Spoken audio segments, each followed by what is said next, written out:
This episode of the Major Issues Podcast is brought to you by ComicBook Clique at tpublic.com. Visit tpublic.com/user/comicbookclique to get exclusive one-of-a-kind merchandise, including shirts, stickers, and phone cases, all designed by us. Get your hands on the latest and greatest in comic book merchandise by going to tpublic.com/user/comicbookclique. And remember, you, yes you, are worthy.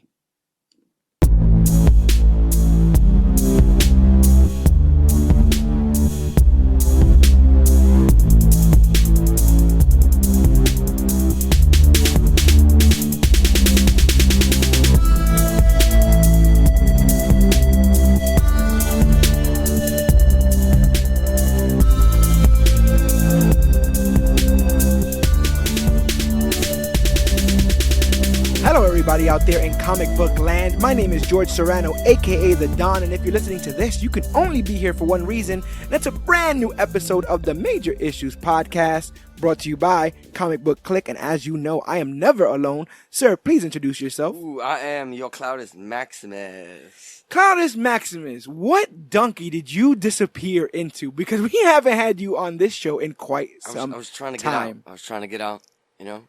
I understand. It's hard. It's crazy in there. It's a crazy world. It's a crazy world. And we decided that we were going to jump into the crazy world of the Doom Patrol here on this episode of the Major Issues Podcast. Because, to be honest, since I've finished it, I've just been ranting and raving about it. Yes, and I've been trying to get people to watch it. But not everyone has a DC streaming service. Right, and that's difficult for some people to ascertain and then find the series and stuff like that. And Cloudus, you are one of the people who know how angry I was last week with Dark Phoenix. And if you guys want to listen to the Dark Phoenix review, it's the episode right before this one. One of the first and probably hopefully only podcasts where I was actively drinking during because I was so stressed by what they did with that material.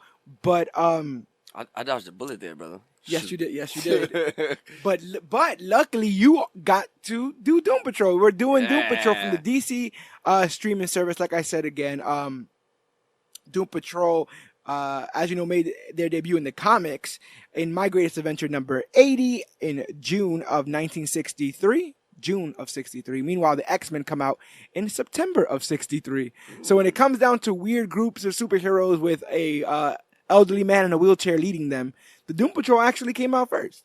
So that's pretty damn interesting. But I'm going to do something a little bit unique this time. Usually when we do these television shows, we go right into it. But for 5 minutes, why should somebody watch Doom Patrol, Cloudus? If they haven't, no spoilers.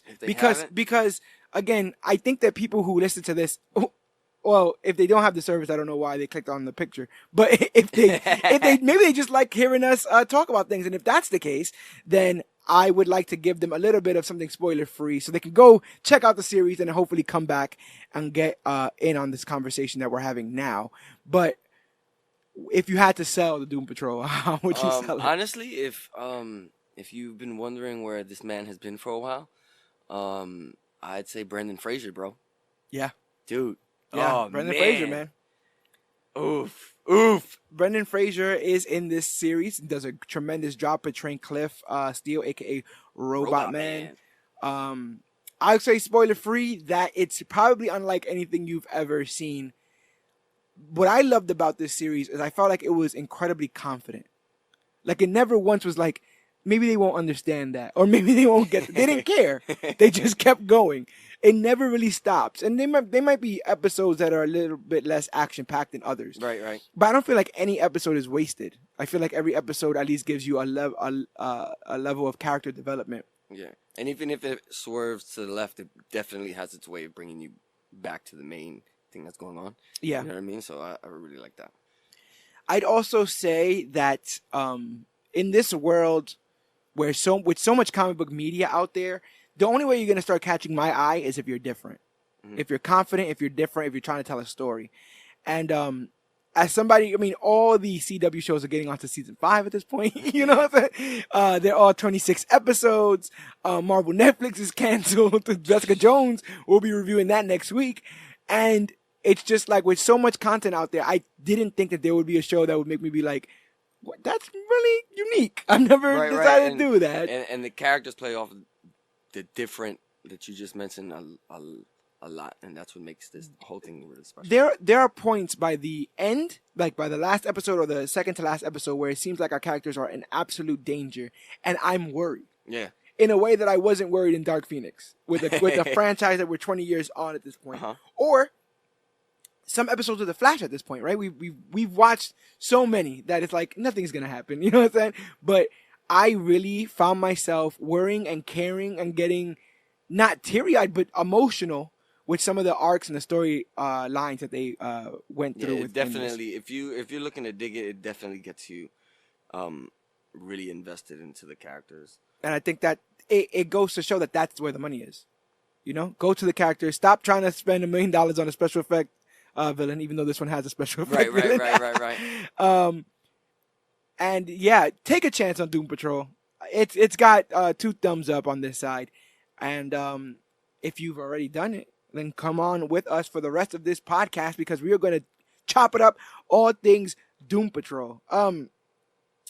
Yeah, so like I said, they debuted in My Greatest Adventure number 80 in 1963, but by the time it got to My Greatest Adventure number 86, they were like, nah, we're just going to call it Doom Patrol. Like, it's selling, so let's stop making it about other stuff. Let's make it about the Doom Patrol. And then it became, Doom Patrol. And the characters and everything were created by Arnold Drake, Bob Haney, and Bruno Premiani. I like that. Say that fast. After the first 18 issues, Grant Morrison became the writer. And Grant Morrison is absolutely bonkers. That man is crazy in the best ways possible. His takes on superheroes are profound, sometimes a little crazy, but definitely he's somebody who cares a lot about this genre and about dissecting it.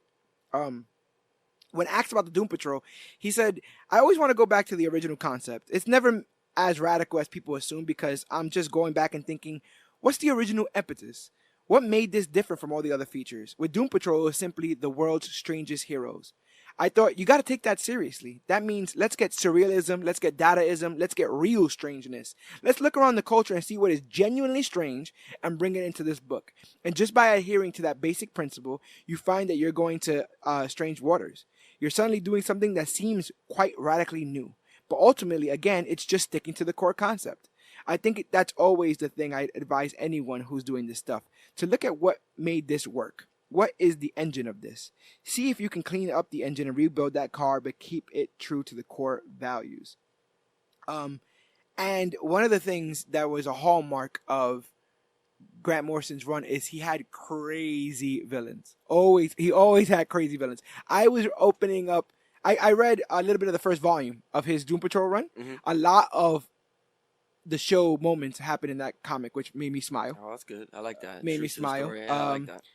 And one of the things that I saw was the Scissormen, a race of beings that attack non-fictional beings in the real world. And they have scissor-like hands, and they cut people out of reality. So I'm reading this book, and again, I like that. Just like the show, makes sense. I can dig it. Just like the show, it doesn't stop to explain it. It doesn't ask you if you're on board. It just keeps on, and we definitely got some crazy villains in this show in general. But the main thing that when I look back at this show, the main thing that drawed me to it after a couple of episodes and stuff is the idea of escapism, right? Comic books, video games, sex, drugs, and rock and roll, all escapism, right? Music, they're all ways to seek distraction and relief from unpleasant realities, especially this one. But usually it's about seeking entertainment or engaging in fantasy to distract from those realities. And so this show is a level of escapism in the same way that all comic books are a level of just, right? I don't want to deal with this world, so I'm going to go to Themyscira for 2 hours. Or I'm going to go to Wakanda for 2 hours, or Asgard.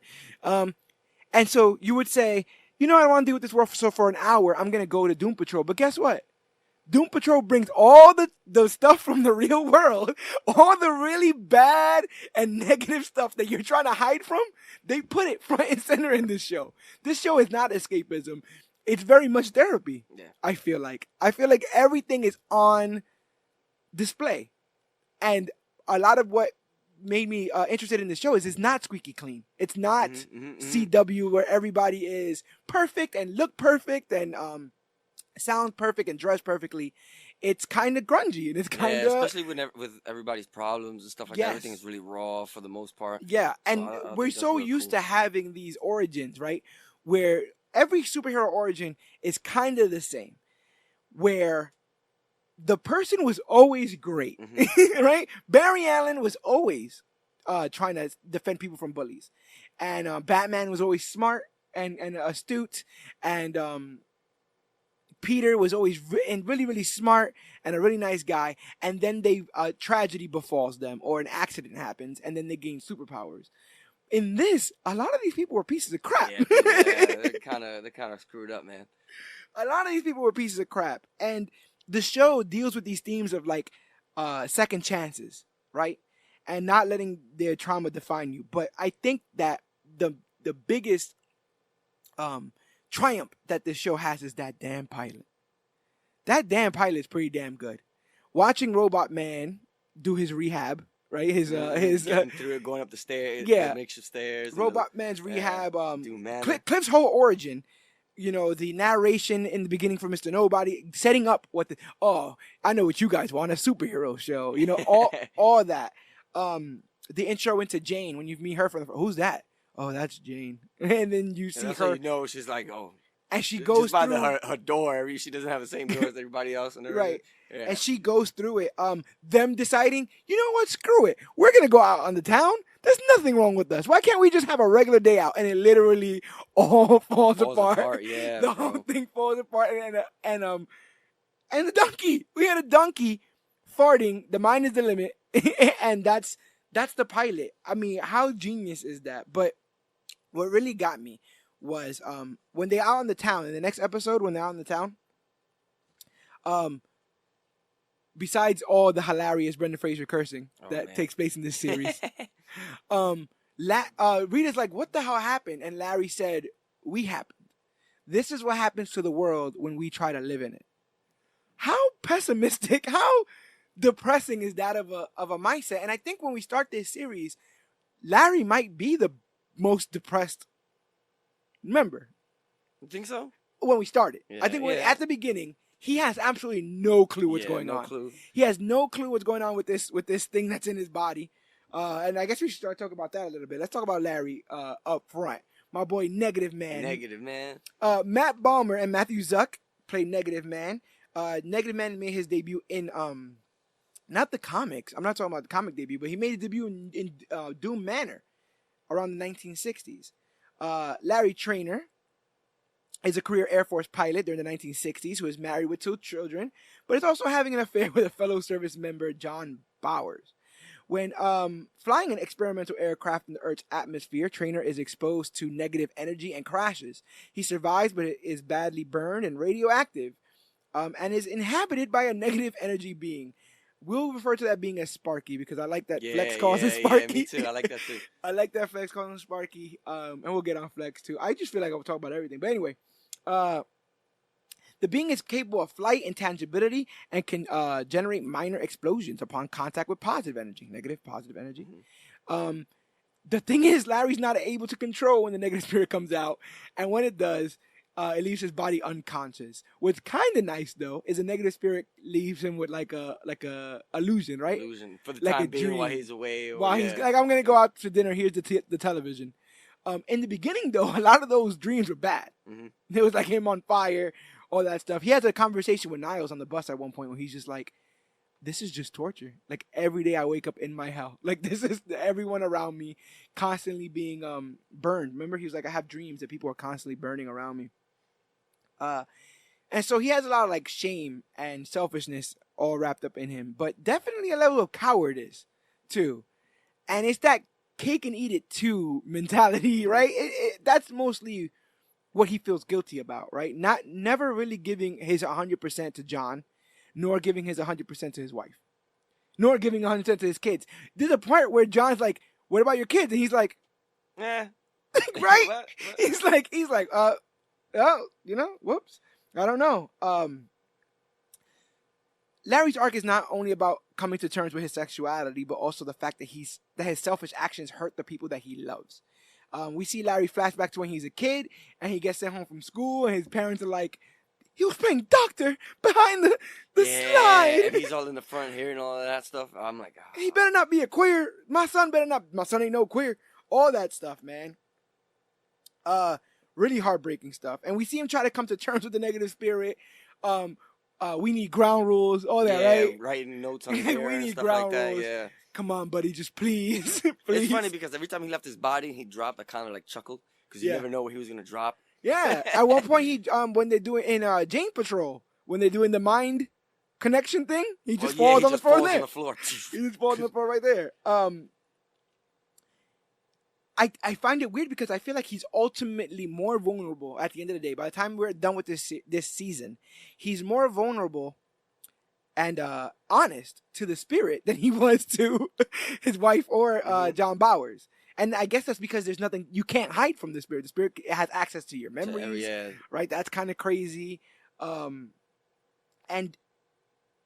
I mean, we can't talk about Larry without talking about. I think it was called Tom's Perpetual Cabaret.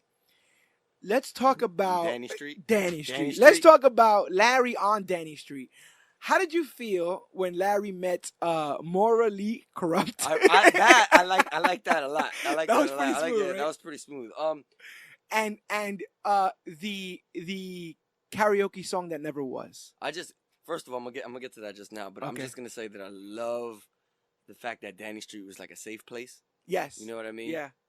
The music was always hot, like cheery and poppy, and the colors. Everyone's so happy. Everyone's so themselves, and a full acceptance to be yourself. Danny doesn't judge. He doesn't care, and it's a safe haven. I like that Danny can disappear and reappear whenever he wants. It's just a street that disappears and reappears. But even in this safe haven, even in this place where you can let your hair down, as the folks like to say, Larry still can't. Right. How'd you take that? When we thought that he wasn't. Yeah. When he was on, I guess what we presumed that he was on stage doing the karaoke, which by the way he was killing it. He was killing it. And seeing his face, like he's normal. I pop for all those things, even when they did that for Cliff. Oh yeah, they did a lot for Cliff. But this idea that like I can finally be me, and he still chooses not to. Yeah, chooses not to be like I don't. Is that still shame? Is that still? Does he feel like he doesn't deserve to be happy? What's the deal with that? I feel like as long as he's still like that, I feel like he still feels like he can't really be himself. Yeah. You know what I mean? As long as he's still burned, or as long as he's still gay? Because did we mention he's gay? I think we mentioned he's gay. I feel like as long as he's still burned and in the bandages. Yeah. You know what I mean? Because it's still a scary. Because you see him without the bandages, it's still like a sight. It's like, oh. Not only that, but his whole body must feel like an eyeball. Like a harsh wind must blow, and he must, like everything's gotta be killing him. But I was trying to think hard on that, on why he didn't just go up there, and I think a lot of it has to do with his wife and John. I think that because his wife dies of cancer in 1989, they say, and then John dies later on. Right. But I think that he ran so far from both of those camps that he never found out and got closure and conclusions on there, and therefore he's not allowed to live the rest of his life. You understand what I'm saying? Right. At least the way he wants, you know? Yeah, you didn't do the work that you were supposed to do when you were supposed to do it. And so now you don't deserve the rest of this. And plus he hasn't really like aged because of the spirit. Yeah. You know and also I'm guessing that Niles has been doing some kind of like immortality stuff to these people. Yeah, that was kind of which we'll get into definitely. But he has a ton of history with the Bureau of Normalcy, as they spent years experimenting on him, hoping to harness the negative spirit and use it as a weapon. We got Forsyth, our William Stryker of the of the show, right? Torture, man. Like even the spirit, right? Remember one point the spirit tells Niles, torture. Yeah. Like, how do you guys communicate? He's like, torture. What'd you think about the Bureau of Normalcy? Normalcy. They some evil dudes, dude. We're just when we thought we were done with them, they came back. What was your revelation that they might not be great? Because obviously, like, shady government scientist thing is always not great. But I think there's always a scene. Like, to me, it was a scene where the guy was about to have a bunch of fun beating up Jane. Right. That was when I was like, you know, like, the homeboy. Was homeboy with the broken arm and the knife. Yeah, he's like, you see this? What does this look like to you? The girl who broke my arm. It was that, and it was also the flashback Larry had. Oh, and yeah. then they show you the patch in his room. Yeah. That he had. He said something like, they asked him something. He said something like, "Go to hell," and the guy's like, "I'm gonna need you to do that for me. Yeah. Like, I'm gonna need you. I'm gonna send you to hell, and I'm gonna need you to do that." They were for putting me. him through all kinds of stuff like sub-zero temperatures. But I liked when the spirit got up and killed everybody in the room. Yeah, that was ill. He got up and killed everybody in the room. But then at one point in Cyborg Patrol, they seemingly have it. It's about to die. They have it trapped. Yeah. You know, and there's a scene in I think it's Flex Patrol where it actually leaves, and they're spending a bit of time apart, and Negative Man is like dying. Yeah, he's finally succumbing to all of his catching up to him. You see all of his radiation blood on and his stuff. bandages coming from his mouth, which is crazy because I think at one point he says, "Don't make me throw up." Because I can't, I'll throw up in this mask. In these bandages. And it's the same thing with the blood. Like, what a horrifying scene when you see him cough and the red stuff comes up on the bandages. Like, you're like, oh my God. And then he was telling the negative spirit to, you can go. Yeah. Just go. Yeah. And it did. It left for a bit, but then it decided to come back. And that's what I'm saying. That the negative spirit does nice things because he gets to say goodbye to his lover John Bowers before he passes away. Thanks to the spirit. Yeah, that was kind of sad to me. And the idea that I haven't been making this up. I've been linking you this whole time. I haven't been just straight up. Yeah, because when he gets to the front, to the front of the house, I guess the caretaker tells him, like, he's been talking about you. Yeah, he's been talking about this you whole time. Yeah. So I thought, for him to get some type of closure, I think that was real good. Yeah. Yeah, I think after that, he finally, once Bowers passes away, I think he finally decides that he is worth and worthy of not putting himself through so much suffering and torture and all of that stuff. Lastly, with Larry, I want to talk about his relationship with Cyborg. Because I think that they were on two sides of the complete opposite. Complete opposite sides of the same coin. Mm-hmm. Because Cyborg is very much in this Boy Scout role in this, sure, and we'll get into him in a second. But with Larry doesn't want anything to do with nothing. No parts. He just wants to stay at Doom Manor. Yeah, live the rest of his life till the chief comes back. And him and Rita were pretty cool with just hanging out. Yeah. How'd you feel about him walking away from the responsibility at Danny the Street and Cyborg being like, you know what, man, go. Like, that's what you do. Like, you, bud. I mean, I got it, but more so, I just wanted him to get his stuff together. Get his stuff together. You know what I mean? Because it was kind of like, dude, eventually, you can't stop running. Eventually, he's gonna catch up. Yeah. And you gotta deal with it. Yeah. I like when he said, I can't remember the line, man, but it's something like they're doing therapy, and he's like, yeah, I just felt like I burned all over my face or whatever. And he goes, that's a joke. You guys can't get it because of bandages. He's like, the bandages just ruin all nuance. So it just came out like something depressing, he'd say, yeah. And the part where he's like, and Chris go, gay? Yeah, yo. You're gay! That was funny. You're gay. And then he started clapping. And Larry's like, oh my God. But I think Cliff being Cliff in that situation was necessary so that way he could like ease the tension in the room and stuff like that. So like it's not a big deal. Yeah, like I can say it, it's not a big deal and stuff. Yeah, I really, really liked Larry in this. I really like Matt Balmer in this. And I'm gonna say this about Negative Man and the same thing about Robot Man. Something that I didn't know if you thought about. I thought about it more watching over the second time. And it's this idea that Matt Balmer is doing voiceover work. Mm-hmm. And so Matthew Zuck has to, his physicality has to talk. I call it Power Rangering. Okay.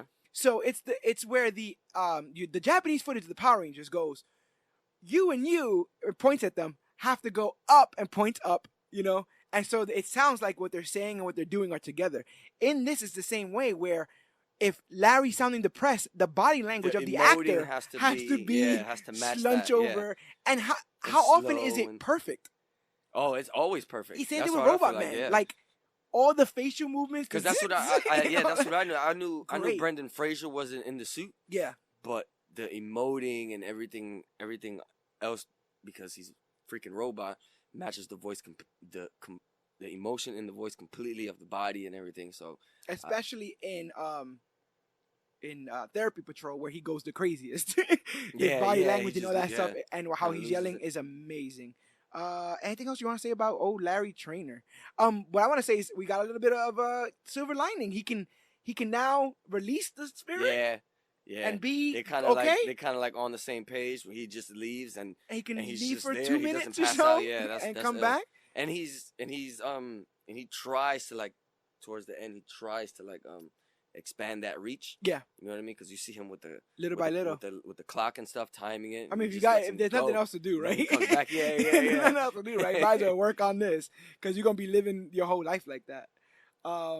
Yeah, I totally dig it. I think it's an awesome cosplay as well, except the bandages, man. It's gotta be hot as hell on those bandages. Breathing's gotta be kind of annoying. I forgot to mention that majority of this team debuted in Titans. There was an episode called Doom Patrol, I believe. It's an episode called Doom Patrol of Titans, and we get everyone in here except Niles Calder is played by a different actor.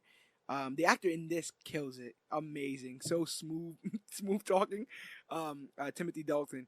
But we see Elasti-Woman, we see Negative Man. I don't think Crazy Jane is in there, and I don't think Cyborg's in there. I think it's Elasti-Woman, Negative Man, and Robot Man. And in a lot of ways, those three are the OGs. I mean, not in a lot of ways. Those three were the ones that started when the series started.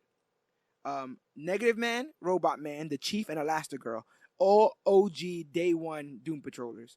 And then Grant Morrison, he introduces us to Crazy Jane, and then Cyborg that's a Teen Titans. They kind of get you ready. That's a Teen Titans thing, yeah. Which is weird that Cyborg's in this and not Titans. just a little bit weird. Matter of fact, let's get on our boy Vic. Let's talk about our boy Vic real quick, because you messaged me and told me that you starting to dig. Yeah, I was starting to dig him. Towards the beginning, to me, he was the Boy Scout routine was like, because they say that he was already fighting crime and stuff like that. So, and we saw a little bit of that. Probably for the first time ever, we saw a live action Cyborg stop crime. I don't think we've ever seen that before. But with that, I feel like he was kind of like full of himself. Yes, way too big for his britches. And I feel like he kind of led him to be like something like a dick. Yes, I think it's in Danny Street. That's a great episode, man. That's a great episode. Danny Patrol. That they get to Danny Street, and Cyborg's like, oh yeah, okay, yeah, because the street's talking and the street's named Danny, and Larry goes, bro, the donkey, the D-Creator, like the come on, how could you not like? He's like, you might as well go with the flow. And I do think that by the end of this series, Cyborg is all in. Like it doesn't matter if it makes sense to him or not. That's why I also started to like him towards the end. Or not even towards the end, towards the middle, because he was kind of getting with the program his damn self, After a while, he was like, yeah, this is all crazy. Once an all-star athlete, Vic causes an accident in a lab that puts him and his mother in critical condition. While it is initially revealed that his mother was killed instantly, the truth comes out that both were near death, and it was Silas, Vic's father, who chose to save his son, believing he had a bright future ahead of him. How do you feel about that reveal? Because we saw the burning body. We saw the burning body, and we kept seeing the footage of that through Cyborg. You know? So, and through Mr. Nobody. I kind of felt all right with that. Yeah, because it's basically having a parent choose to who you gonna save, and he did say his mother would have wanted it that way too. And I think as parents do, they would want their kids, if anything like that were to happen, I think they would want their kids to survive. Do you think Silas was right in keeping that secret? And why do you think he kept it? Because I think ultimately by lying to him, I think he didn't know this, but by lying to him, Vic always blamed himself. Yeah, that's the only thing I don't agree with, because he did lie to him, but the whole time he was blaming himself. He was saying that it was his fault if he didn't like thrash the chemicals across the room. I was thinking, I just got goosebumps because in the episode, in Donkey Patrol's entire episode, when you look back at it, and I watched this series twice, and now I see it a little bit more clear. But Donkey Patrol is the episode where Mr. Nobody says, "Don't come this way, don't come in this direction, because I will ruin your life." It's when Rita's having all those nightmares where she thinks that she's a star again, and then all the lights turn off and disappear. And Vic is reliving the accident on the floor, and he's looking at his mother burning alive. And he's like, "Oh, what you gonna do, Cyborg?" And Cyborg goes, "You don't get it? You think forcing me to relive this is torture? I relive this every day I go to sleep. I relive this when I close my eyes. You may know who I am, but you don't know shit about me. If you did, you would know that every criminal I bust and every person I save is me fulfilling a pledge to my mom that she'll never get to hear. Trying to make her proud, knowing I'm the reason she's not around to see it. That's my burden. That's what makes me Cyborg." And I was like, I was like, all right. But then in retrospect, right now, I'm just like, damn, bro, that was bullshit. Oh yeah, but that's how much weight. I mean? That's how much weight he had on him at all times to constantly be the best version of himself. Because if not, I think it ultimately gets there anyway. Yeah. Because if he's not the best version of himself at all times, that's a life that could have been given to somebody else, and could have been given to his mom. So I think that still sticks around in his head. How you feel about Silas? Silas? Yeah. You know what's funny? I kept trying to compare him to where have we seen Silas? We've seen Silas in Justice League. Justice League, right? Yeah. I kept trying to compare him to Homeboy in Justice League, but the guy who plays him in Justice League is the same guy who plays the father of Sue Storm in the Fantastic. But I think he did a good job. He's still Miles Dyson. Still stern. Yeah. You know what I mean? Kind of pompous sometimes. Yeah, for real. Sometimes kind of pompous. I got the same vibe from him.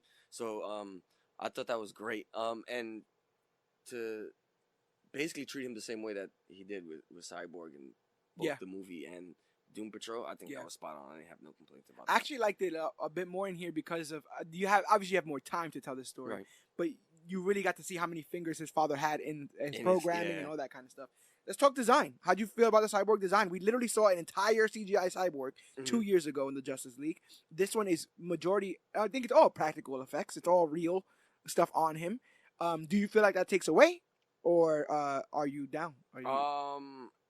So I was trying to make up my mind before I saw it, because I knew he was in Doom Patrol. I didn't like it off the rip. Not him. Well, yeah, a little bit of him, but the idea of like just you. What are you doing here? Go somewhere else with that. But I thought it was pretty cool, man. Because what I really like is the chest piece. Yeah. And the ribs. Yeah, and the ribs and stuff. And there's a time where I think he hugs his dad, and you see like his spine in the his metal spine in the back. Yep. I thought that was cool too. So I warmed up to the design. I really liked the design, and when he breaks out the arm cannon, I thought the arm cannon was pretty cool. And even like at one point he pulls out like a hologram shield. Yeah, hologram shield. I thought that was pretty legit too. You can see him changing out his weaponry and stuff. I mean, it's also pre-Justice League, because they tell you he's kind of trying to be in Justice League, trying to get it, you know? Yeah. I think I was watching the episode with Dan, but there's a part where Grid is having a race with Niles. Like, he's just running. Not Grid, Cyborg is having a race with Niles. They're just in the hallway in the house and stuff like that. And Niles stops and like is out of breath, and I'm like, why are you running? Yeah, I was like, wait a minute. Yeah, I was like, wait a minute. Bro. What are you doing? Why are you out of breath? And then Dan after me, and I'm like, I don't mean to make that joke in poor taste. I just really don't understand what's going on. And I really like the fact that his dad said he has what was it that he said? He said something about his software, and it was like, if you come back now, then I can upgrade you. I can upgrade you for good. Oh yeah. So I started thinking, and that was always his little his thing. What about the idea of like, oh, so you're not gonna listen to me, so we're just gonna cut you off? Like no helicopter, no jet, no Star Labs money, no Star Labs nothing. That was very fatherly. That was very. I'm very much expected that to come out of him. But like you were saying, to save him, he had to fuse the damaged human parts with technology and machinery, including an operating system named Grid. Now, in Forever Evil,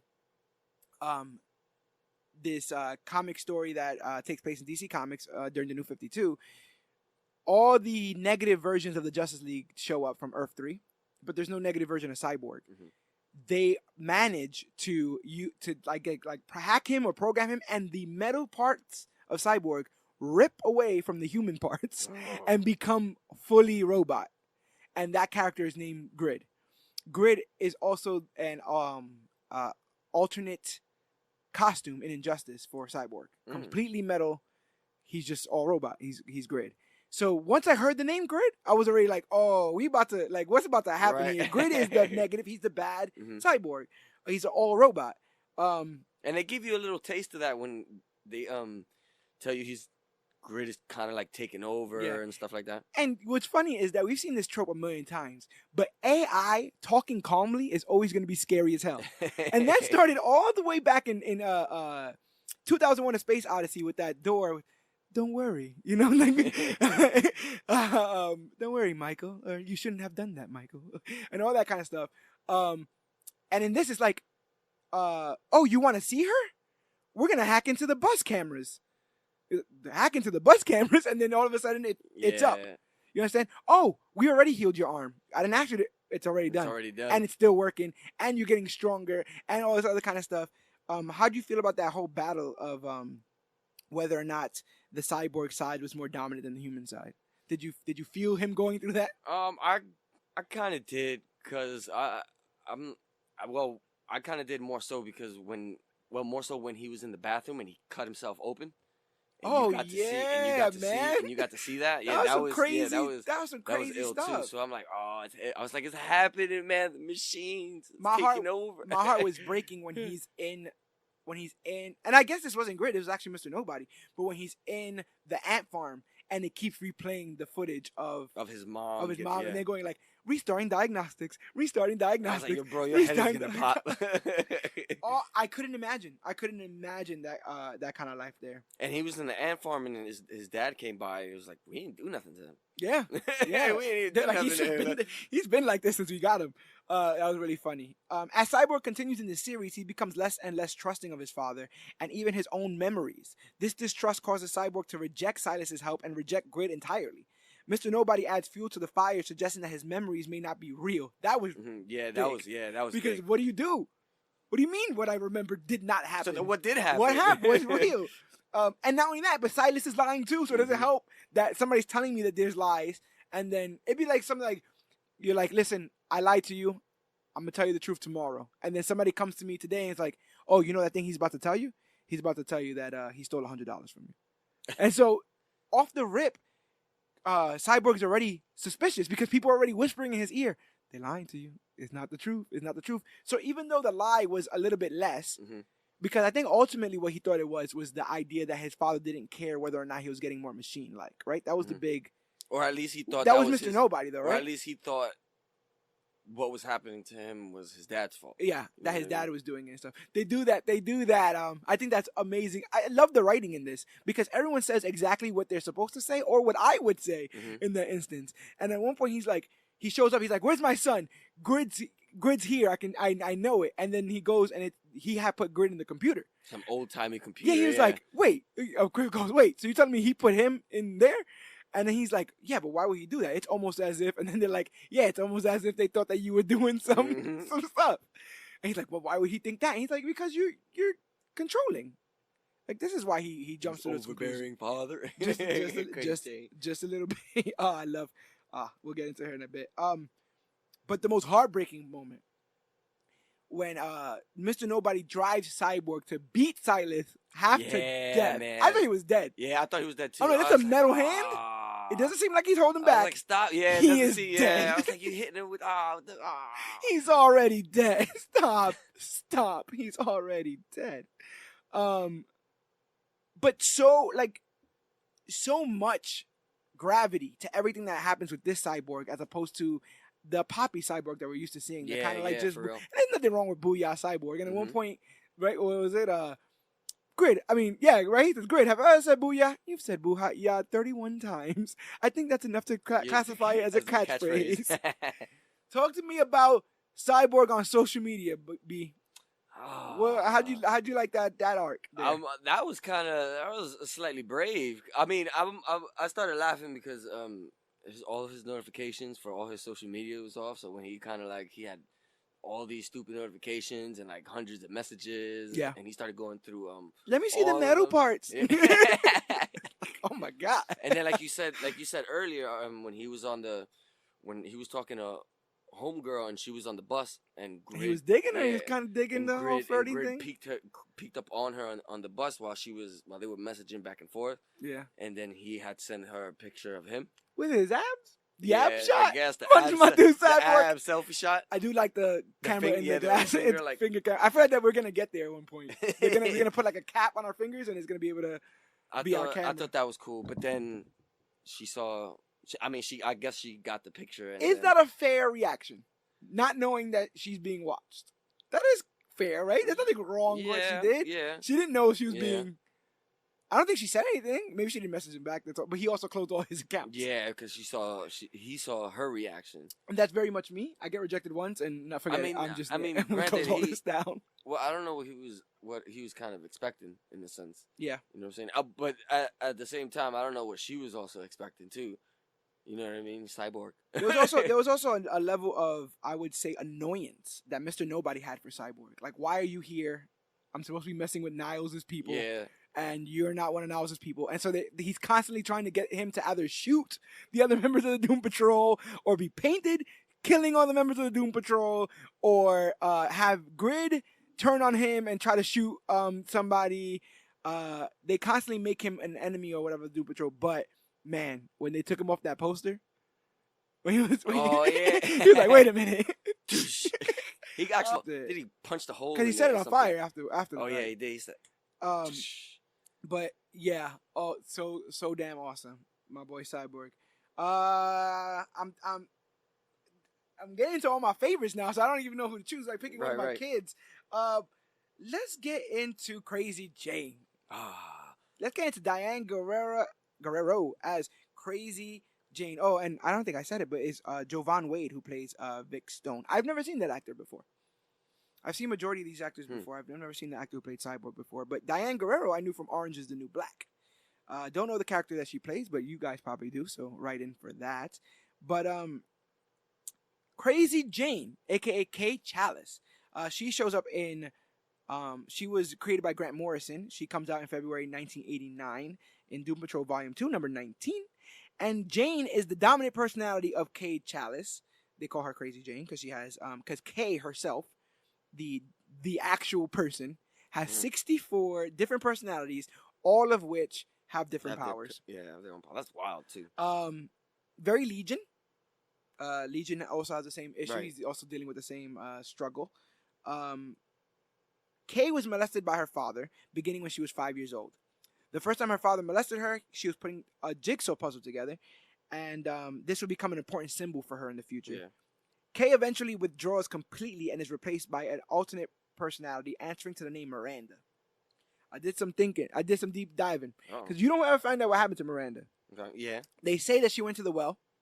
So the sisters got her crazy. She went to the well.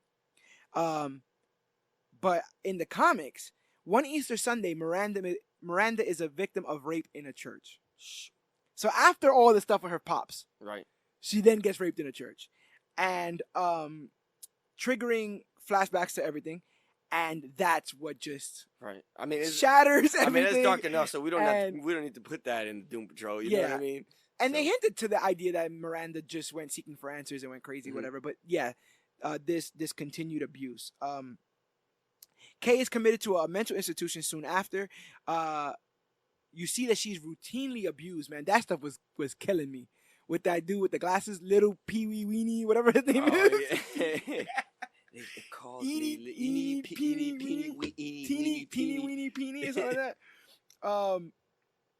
It's like her getting slapped around, and she was constantly getting slapped around. They were showing her getting slapped around, hit, sexually abused, kicked, injected, so she was throwing up.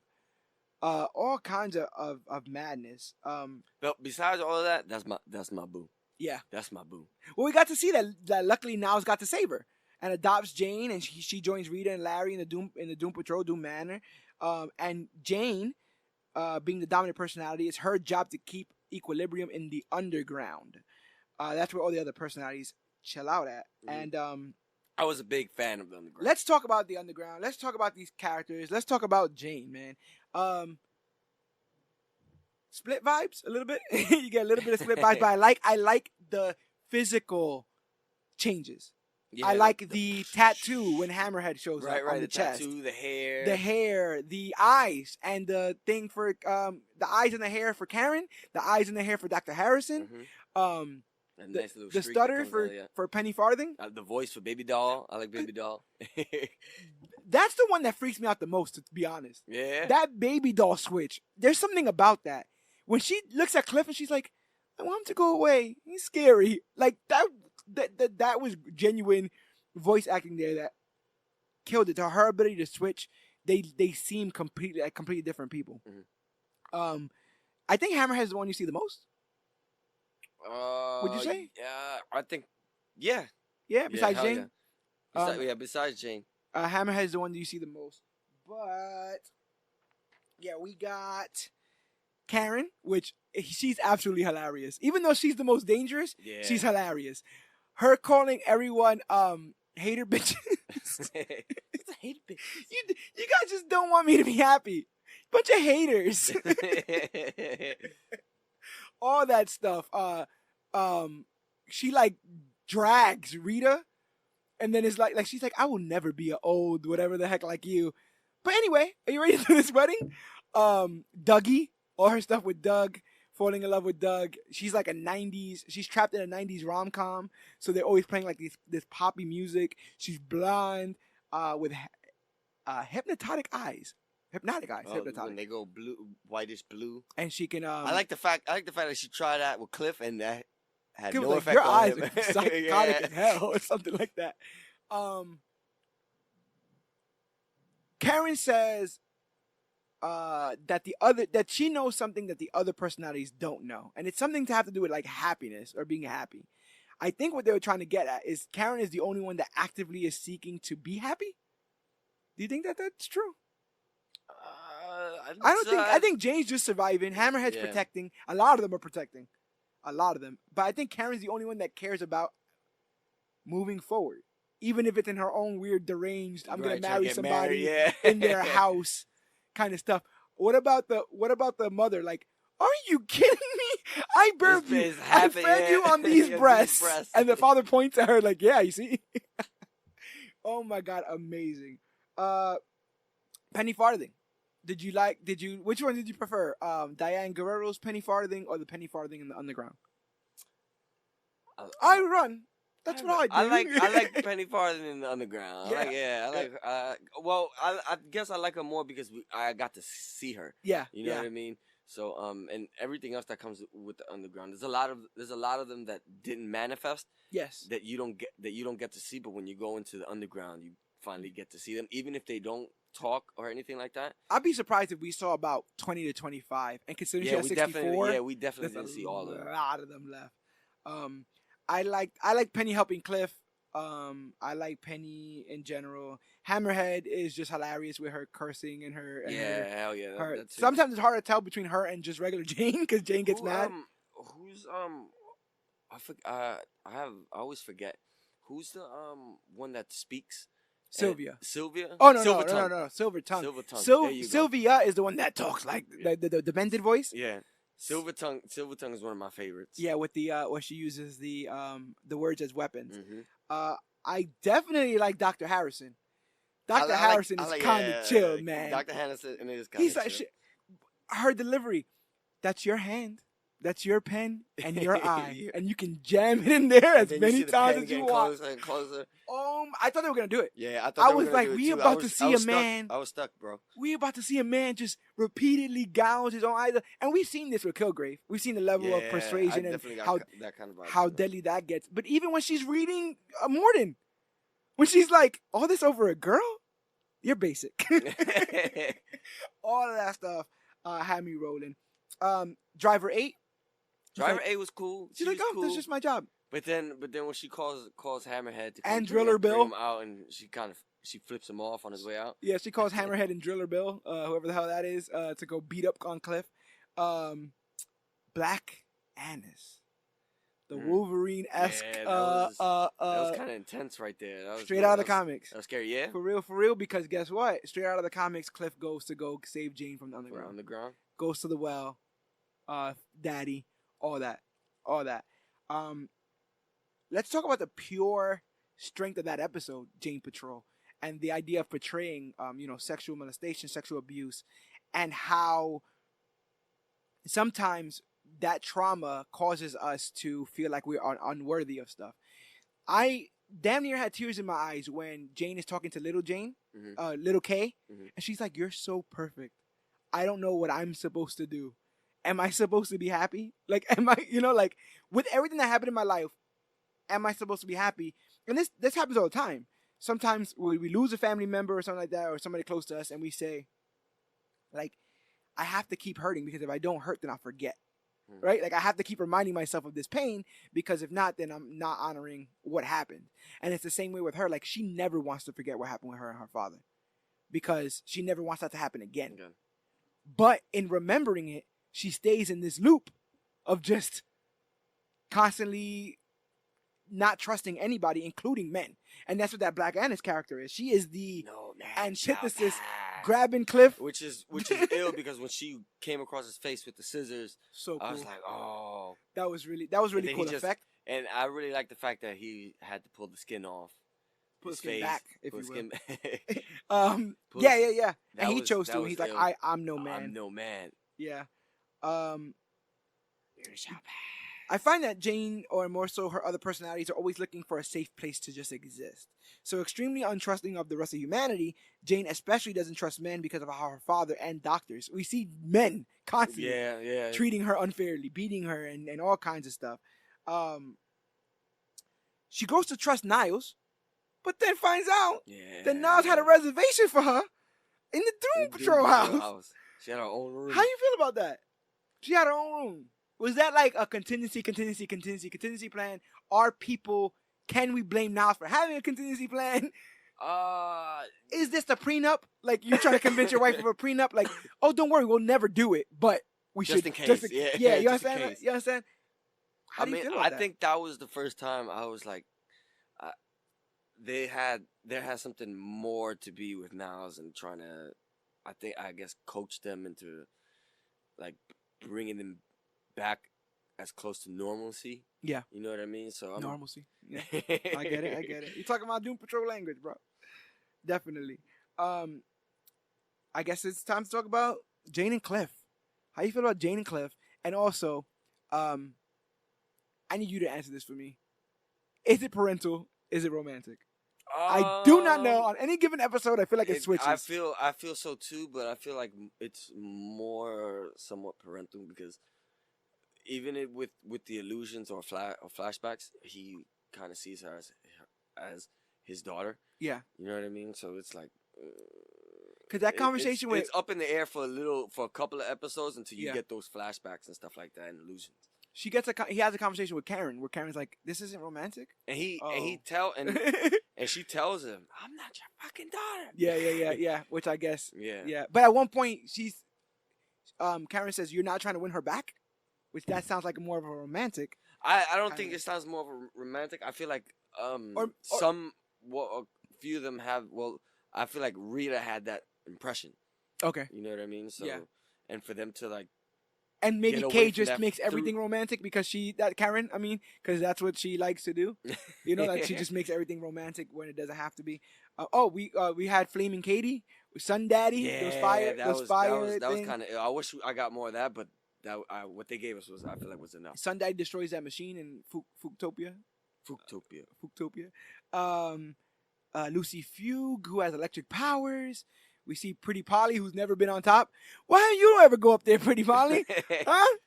But I like the fact that they have to take a train to go up top. You know what I mean? I like the fact that they all realized that Jane was hiding, and they were like, you need to go back to work. And she's like, oh, I don't want to go back, and y'all can't make me, so what's going to happen?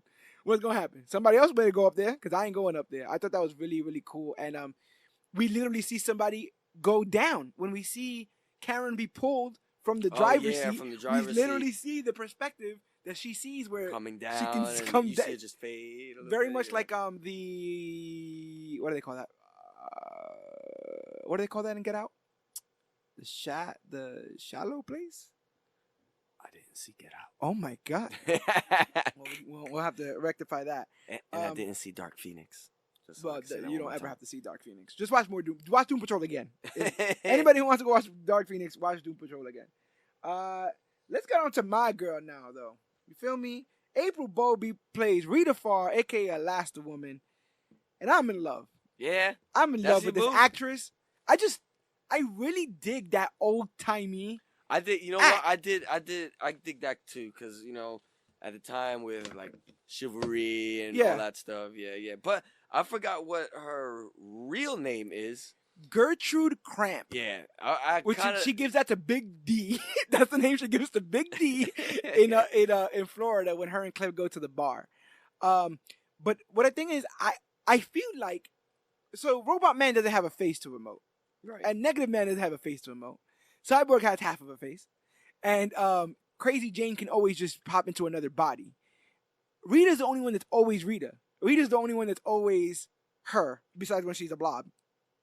And she has 3 or 4 really powerful monologues in this. One of them is where she's talking to Elliot, the unwritten book, and she's like, "You're not gonna die. Like, don't worry about it. What do you want to do? We'll do anything. What do you want to eat? Where do you want to go? Let's just do that, because even though the world's ending, we still have now." And then he disappears, and you just see, her whole mood and her whole face and all of that. But what won me over is the speech / monologue she gives to the old man in the hospital, where she's talking about she's like, right, and okay, I know who you're talking about. Yeah, because late afterwards, there's nobody. Nobody, yeah. But where she's like, that spotlight's intoxicating, you know, and all that, and how she doesn't deserve anything. Matter of fact, no, you know what got me? Therapy Patrol, where she talks her way up the stairs. That's what got me, because she goes, maybe I'm a piece of slime. Maybe I've always been a piece of slime. Well, I guess it's time to be the best damn piece of slime I can be. It's funny because when you mentioned that that talk she had with Homeboy, the open book. Yeah. I felt like she was starting to come around. Like that was a little piece. This was gonna be redemption. Yeah. This was gonna be redemption because she could save a life, as opposed to the one that she fears. Because to me, if anything, I feel like she was the last one to hit that switch of starting to come around. What are you doing? And by the way, you won't die from up here. It's only 2 floors. It's only 2 floors. You probably break an arm or a leg. Oh my gosh. We've been to 2 continents, and upper donkeys mustn't touch it. all the old timey conversations. She's like, Elliot, the world is terrible. People are liars. They wear Crocs. All of that, bro. I don't know what it is. I think it's just because she's so much from a different time. Yeah. That I think it was really really amazing. But Rita Farr is a former Hollywood actress who is exposed to unusual gases while shooting a film in Africa. When Farr recovers, she discovers that her body begins to behave strangely, eventually realizing that she can expand or shrink her body at will, from hundreds of feet tall to mere inches in height. Well, that's a comic book thing. Hopefully she gets that soon. When she gains greater control of her power, she discovers that she can enlarge one limb at a time. But she finds herself unable to control her power through majority of this show, turning into an amorphous blob whenever her emotions get the best of her. This forces her to stay in Doom Manor, hiding from everything and everyone, which is like the exact opposite of how she lived her life prior, right? All the cameras, all lights on me, and then I have to hide in this house or whatever. So I thought that was kind of poignant. When Niles is kidnapped, she tries everything she can to be left out of the situation. At one point, Cyborg shows up, right? And she's like, the hero's here. And she goes back upstairs. Yeah. She's like, because Larry's like trying to talk her into like, come on, let's go find the chief. And she comes downstairs. She's like, oh, Cyborg? Superhero? I'm out. Yeah. Go back and keep doing what she's doing. How you feel about, again, Cyborg calling her out, not Um, inviting her to the team meetings? I felt it was kind of necessary because it was kind of getting on my nerves a little bit. Yeah? Yeah, because I was like, listen, Rita, either you gonna get with the program or you not. You can't just dip your feet in the water and then just be like, nah, and then just come back Yeah. and want to Just to jump be in down and with the you team. just jump in already. That's it. And her and Larry have a bit of a friendship relationship. I mean, they've been on the same house for 50 years. So but in the beginning mostly there's a lot of like, if Larry's going, then I'm going. If Larry's not going, then I'm not going. If anything, at first I thought they were An item. Yeah. Before you find out about Larry, that's an awesome Rita moment as well, as in the pilot when they all leave the bus to go be with Cliff. Niles goes, Rita, this is wrong, and she goes, maybe we'll be back. You know what I'm saying? Like, hey, I don't know if this is right or wrong, but I'm going to do it because somebody has to do something. I thought that was really, really big. It is revealed that she would figuratively feed young starlets to high-ranking Hollywood producers so she could remain in the limelight. The producers would use their power to sleep with the young starlets who are desperate for a break. One of these women, Mary Beth, becomes pregnant, and even when Rita advises abortion, she has a child and commits suicide. The death of Mary Beth haunts her to this day, and she never looked for the kid. I thought it was going to be revealed that the old man was the kid. You know, like, I never did know my mom or something like that, but that never happened. But I also thought that the baby thing was way worse. Yeah, I thought she killed the baby. Me too. Because every so often she'd get haunted by the screams of a baby or a carriage. You know what I mean? Yeah. I really thought it was way worse. And in Donkey Patrol, she straight up gets played. Mr. Nobody's like, and even though she knows that this is an illusion, she's still hungry for the limelight. Like, she'll still do anything to get here. But the icing on the cake, the moment that solidified Rita Farr as my favorite character on this show, her narrating, bro. When she starts narrating, I thought that was that was so cool. I was like, all right, Rita, you here? Let's go. No more your BS. No more nothing. She goes like, and even though everything looked rough, Rita understood that everything was gonna be just fine. He's like, "Don't. What are you doing?" And she's like, what? And then she marched forward, and then he's like, "You can't." She's like, "Forward and onward," and then she's like, and suddenly she was reunited with all her friends. And she turns around, they're there, bro. That had it for me, man. I was like, because it goes right back to that whole idea of not letting trauma define you. Stop letting people tell your story because they know the beginning of it. Or they know the traumatic part of it. Because anyone could do that, right? Yeah, you broke up with your girlfriend. So then for years, you didn't do nothing and didn't believe in love. And love is for losers. And you drank and you smoked and you threw all your life away because you never... Anyone could write the story of somebody who's given up. And when we find a lot of these people, they've given up. Oh, yeah. Larry's done. Rita's not trying to have any of this. Crazy Jane can't pick a personality. You know, Cliff, and we'll get to him, stares outside of a window for 40 years. For 40 years, he can't be willed to do anything because of the weight of everything on his shoulders. And so for her to finally be like, and she says it, like, I'm tired of people trying to write my story. I'm tired of people trying to tell my story. And so when she did that, bro, I was like, nah, I mess with you. I mess with you. The person who is breathing is me. The person who is breathing is me. I'm gonna leave the chief and nobody last. So that means we have to go to our main man, the man who's with the plan, the man who's been killing it this entire time, Brendan Fraser, playing Cliff Steele, and I think his my man. What's his other guy's name? Oh yeah, Riley Shanahan. And I had to say that guy's name because, again, great work in that suit. Great work in that robot suit. Cliff Steele's a successful race car driver, but terrible husband and father. After being involved in an accident that killed his wife and left his daughter an orphan, Niles Calder subsequently placed Cliff's intact brain into a robot body. Cliff suffered from a frequent depression because he viewed himself as less than human. And this happens in the comics as well as in the show. What kills me in the comics, that happens in the comics and also in the show, like literally breaks my heart, is this little moment where he's sitting on the floor and he's banging his head on the wall, and Niles walks in and he goes, "I can't feel nothing." Yeah, that kills me every time he says it. Yeah. He says it. He's like, I He can't literally feel can't nothing. feel anything. No matter where I hit, no matter how hard I hit, I can't feel nothing. And then he goes, that's pretty shitty of you, Doc. And it's such an odd opinion to have. Mm-hmm. It's shitty of me to not allow you to feel pain, because pain to a lot of people is an escape. Right. And so to take away that escape, or to feel anything, yeah. And so to take all that away, what an odd perspective to have. He just wanted to feel the pain of losing everything, and he can't. He still gets to live. His mind's still wide awake in this robot body. And that happens in the comics as well, and it broke my heart.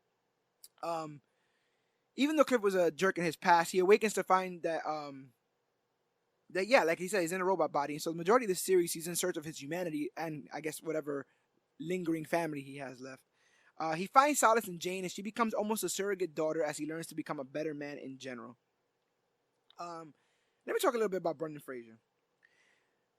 Brendan Fraser got married with his wife in 1998, and then they got divorced in 2007. So that's what, 12 years ago? Mm-hmm. So in early 2013, just 6 years ago, he had to petition the courts to get a reduction of his alimony because he was supposed to pay $900,000 a year. Cool. In alimony, and he wasn't. He obviously in 2013 was not making. Yeah. $1 million a year to give away. You understand? But they tried to sue him and say he was hiding money. So he was going through that. While going through that, he was also trying to rehab off of several huge injuries sustained while filming The Mummy. I didn't even know about that though. He wild, man. He had to go under several surgeries over a period of 7 years, including a partial knee replacement, a laminectomy, and vocal cord surgery. Ah, you know what I'm saying? And now you see, the guy doesn't look as fit as he used to, but man, I still love him. He's like a family member at this point.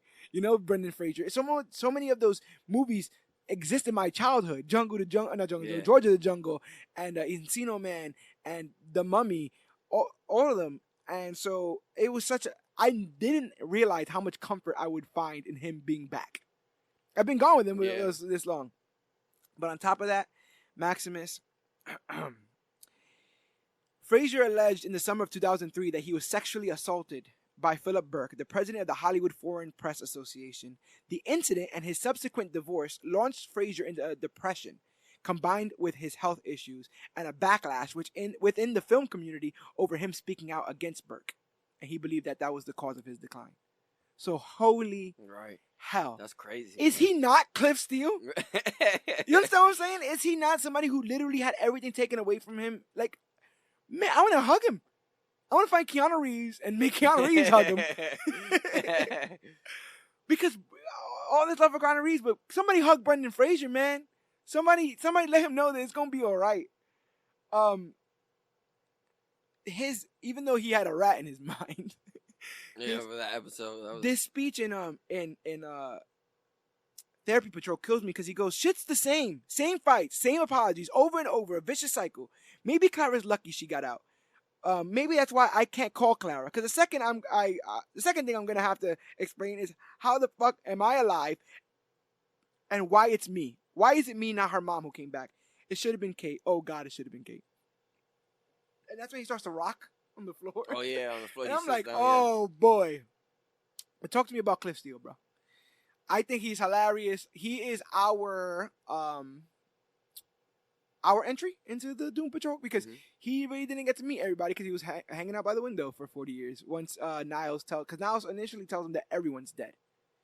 And it isn't until he's ready to leave that Niles is like, oh yeah, by the way, you killed your wife and you killed your daughter. And then Niles doesn't even tell him about Clara being alive. Yeah. It's Jane who does. Jane's like, just Google her. And yeah. And so how did you feel about Cliff Steele in this? What are some of your favorite Cliff Steele moments? To be honest, I feel like he was very, very necessary with everything. He lightens the moods when it comes down to all the serious stuff. He's not very jokey, but he's a sad clown, right?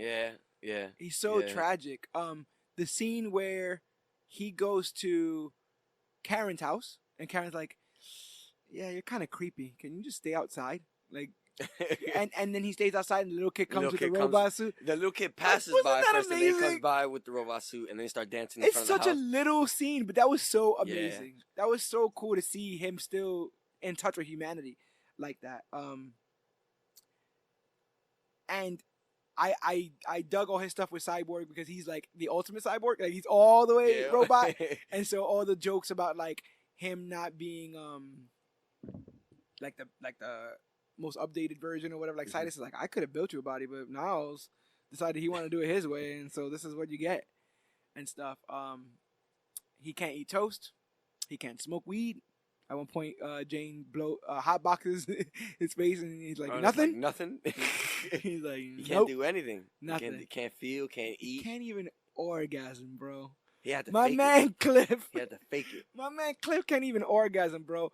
What about when he got knocked down a peg when he gets to the ant farm and they're like, we got a toaster that can talk. Like we captured you with a magnet. Yeah. They're like, a brain inside of a robot is not a big deal here. We literally have brains inside of all kinds of robots. And the scrap sticker on his head. Sticker. And then when Jane pulls off the S. And then Flex starts to laugh and he's like, it says crap, doesn't it? But that tone, man, that tone of just, he really plays sad and broken well. And I don't know if you've seen the Brendan Fraser interview lately, but that's how he talks like in real life. He talks like this now. And he's real, just like, oh, I'm just happy to live life. And it's just like, what's going on in your mind, Brendan? What's going on in your life?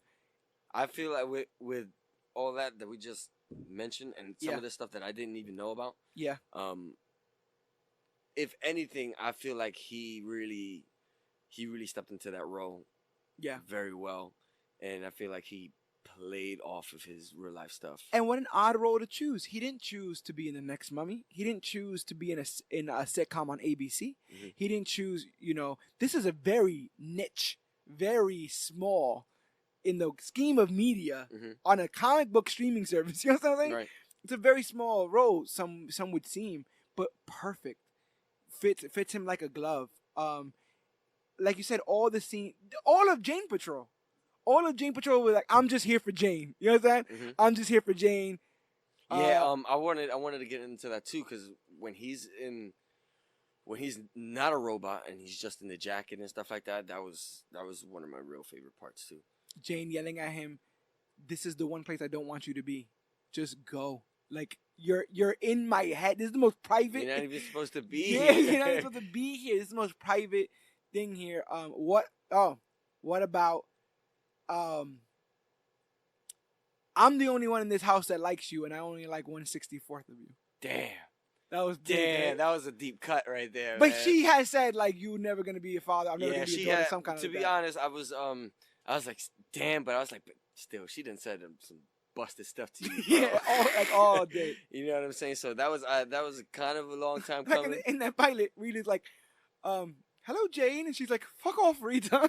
And I'm like, damn, can't nobody be nice to anybody in this show. They always are constantly digging at each other because they're all miserable. So they're always picking at each other. I thought that the race car thing was gonna go further. Him building that whole little toy race car setup thing. But that doesn't really go anywhere.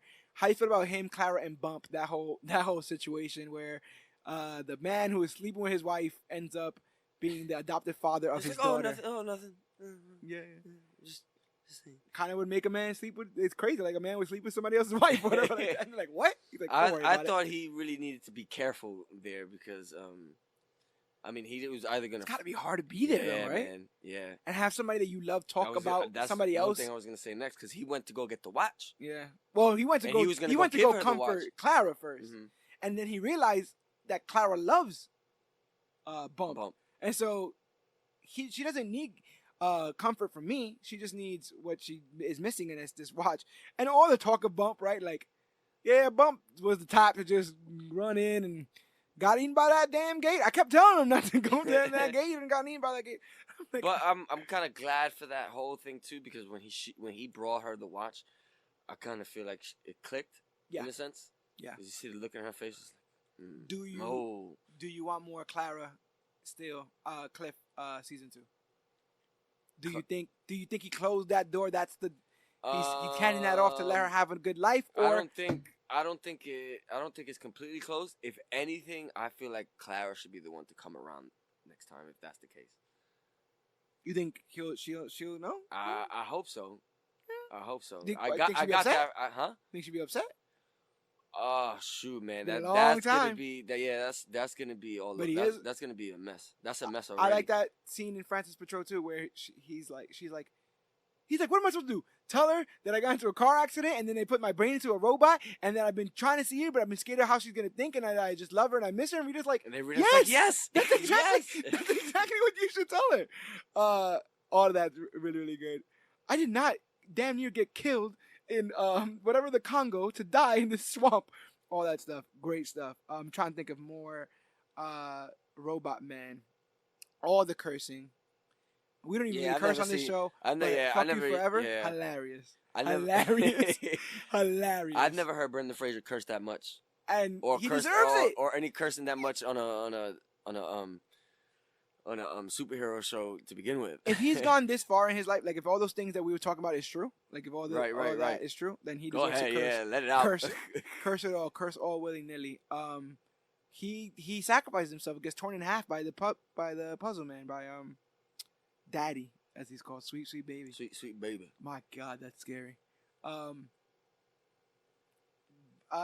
you think him and Jane are good? Because he's trying to feed Jane in the last episode. I think him and Jane ain't nothing that some peanut butter and jelly sandwiches without the crust. Oh, those beginning times where she was dropping those sandwiches was breaking my heart, man. Because let me tell you something. Why this is breaking my heart. My man puts jelly smiley faces in the sandwiches. Yeah. But let me tell you something about that, Maximus. That's a little bit deeper. She can't see that smiley face. That smiley face is for him. Yeah. He puts that smiley face because he's making it with love. Mm-hmm. Once that sandwich is squashed, you can't see that smiley face. He made every sandwich he made for Clara and for Jane with love. And on many, many occasions, 19 of us is gluten-free. 3 of us got a peanut allergy. and she throws the sandwich, and it kills me. And then one day, Baby Doll wakes up. He wakes up with Baby Doll next to him. Mm-hmm. And she gets up. She's like, don't touch me, doing all that kind of craziness. And it was just like, every time you think they get close, they take a couple steps back. And in Jane Patrol, you see that their first encounter is viewed as a bad memory because it's the beginning of Jane having hope. Yeah. What a hell of I saw that. I was like, oh. What a hell of a way to think of that whole thing. Because you gave a hope. But overall, what kills me is that he says it. All he wants, because at one point he's like, I don't even want you to do this. I just want you to feel safe, and that's all she really wants. So it kind of goes hand in hand there. Cliff and Jane in that sense, and Jane drugging herself, bro, drugging herself. Oh, and with the like the serum, I call it whatever. The quiet serum. Yeah, where all the voices just lay down and fall. Heartbreaking, heartbreaking. And he keeps bringing her food still. Oh yeah, because he doesn't care. He's gonna do it every day. That devotion, he feels like he owes his family that, and this is his family now, and so he's able to give that. But what's a family without a father figure? Let's talk about the squeaky clean Niles Coulter. Oh, man, Niles. The squeakiest of the cleaniest. I like you, but then I started not to towards the end. You know what I'm saying? Because of your secrets. Timothy Dalton plays Niles Coulter, a.k.a. the Chief, the leader of the Doom Patrol and a leading doctor in medical science who specializes in finding those in need who are on the edge of death and in need of a miracle. In the comics, Niles' backstory is he's tied to creating a formula for General Immortus. General Immortus was in the Brotherhood of Evil. You hear that a lot in the show. Are you familiar with the Brotherhood of Evil? I feel like you might be kind of, because that's how I was. I was kind of familiar. Do you ever remember a gorilla with a beret on? So they when they did say that, they mentioned the gorilla. I had to look it up because I knew it wasn't Grodd. Yeah, no. It's Monsieur Mala. And so those are the only 2 members I really knew. Was Monsieur Mala, the gorilla with the beret and the bullets. And it's like 8 of them. They're like their squad is kind of that squad is kind of deep. So it's General Immortus, that's who Niles makes the immortal serum for. Monsieur Mala, who's the gorilla, the brain, which you hear all the time. Brain's the leader, Yeah. but it's literally a brain in a jar, and the jar has a skull on it. Do you see the jar You see in the jar Doom Patrol Patrol? When they're at the house. Yeah, in Doom Patrol Patrol. Say that 5 times fast, right? But he made that villain immortal. When we first meet Niles in Titans, he was still into making serums. And we realize that Niles isn't aging like normal. No one really is aging like normal, so we're gonna assume that he gave some kind of special formula to everyone. In the series, Niles, Chief's slow aging process isn't tied to science at all in the show. Doom Patrol goes in a drastically different direction, instead connecting Niles' long-lasting life to something of a mystical nature. In the series, Niles is a former member of the Bureau of Oddities until he met, fell in love, and fathered a child with Slava, an immortal primitive woman. Hoping to live long enough to protect their immortal daughter, Niles experiments on people who are near death. He then uses the results to get him closer to his goal of immortality. He chooses to leave the Bureau, which ended up changing to the Bureau of Normalcy, yeah. Mm-hmm. Because initially, what was it? They were just trying to hunt it for research. Like, not hunt it, but discover. We're explorers. Yeah. And then, I'm not an animal. We're not animals. All that. He acted his ass off in those scenes, bro. What? Am I just a toy? Huh? Am I just a plaything for you? Oh, so good. It's Lava. I guess that was the first time I actually heard her name. Oh. I'm not too sure if he said it on in the show, but yeah. Her name is Slava. He creates the accidents that befall the Doom Patrol, making him look like the hero who saved Larry and Cliff and Jane and Rita, but ultimately has to answer to Eric Morden. It is Eric Morden, an enemy of his past who was granted special powers by Nazi doctors. He's kidnapped by Morden, and the majority of the season's plot is getting him back. The last thing I wrote here is Niles is defiant, semi-self-righteous, and really convincing. Because him yelling at Slava, him yelling at nobody at one point, he goes, "I don't care what you do to them. You're not gonna break me. I will never give you the satisfaction." Yeah, when he said that, I was like, "Word." I was like, "Bro, we taking that kind of stance?" Because they looking for you right now. You know what I mean? Hard. Yeah.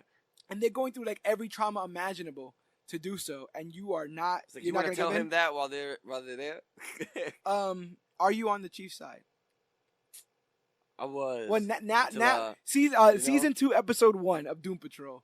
Are you still side eyeing Niles Cold? I am. I am. I'm looking at him like, bro, I can't really, like, you know what I'm saying, get down with you like I thought I was gonna. How was another thing is Timothy Dalton is a very, very famous actor and probably very, very highly paid. Mm-hmm. And so they seemingly wrote around the idea that they could only have him around for a certain amount of episodes. And it's the perfect plot. He just gets kidnapped. And so you're able to have him in the beginning, you're able to have him in the end. And I think it worked perfectly. Mr. Niles Calder. Did seeing him and the remorse on his face after years, did that do anything to soften your feelings for Niles? Because you, like, with Cliff, he is heartbroken. Mm-hmm. Downright heartbroken. With Jane, he almost forgot that he was still doing stuff. Mm-hmm. He was like, wait, what? I did this a decade ago. You know, with Cyborg, Silas reads him the act. Silas reads him the filth in that moment. And he's like, you think this is the same? You think what I did with my son and what you did with those people are the same? You think we're the same? Oh, all of that, he man. Did give him the business. He gave him the business there. And Eleanor knew. Oh, that too, right? You think my wife wouldn't tell me? Oh, yeah, I forgot. Yeah. Like, you thought my wife, and it's true, kind of, right? Like, it was. What you thought it was gonna be? Now, once I found out, it was. I kind of like that he kind of got the verbal slacking that he did. Yeah. Cause I was like, oh, it was your fault, bro. Come on, dude.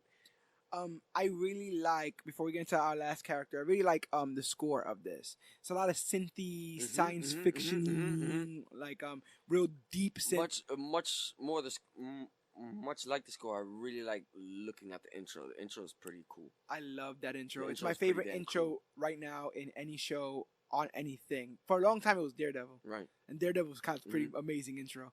But Titans didn't have an intro. So this was the first DC Universe exclusive show to have an intro, which is a humongous deal. And beautiful music, beautiful imagery, all tragic. Seeing Robot Man getting fused together.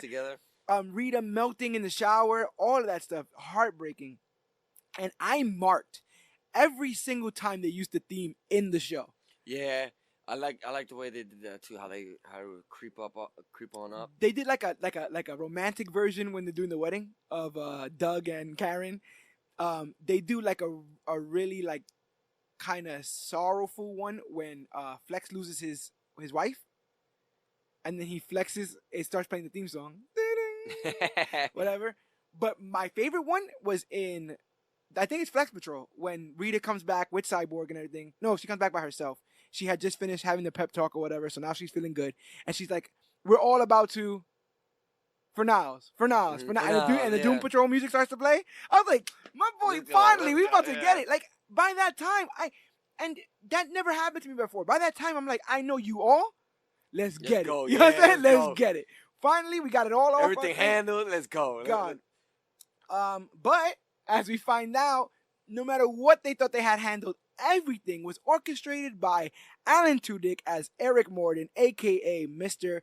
Nobody, who debuted in the comics in September 1989. After being kicked out of the Brotherhood of Evil and replaced by a gorilla, and broken up with, Morden desperately sought to prove he wasn't a nobody. He journeys to Paraguay and undergoes an experimental procedure by the hands of Heinrich von I can't say it. Von Fuchs, which involves drawing metahuman powers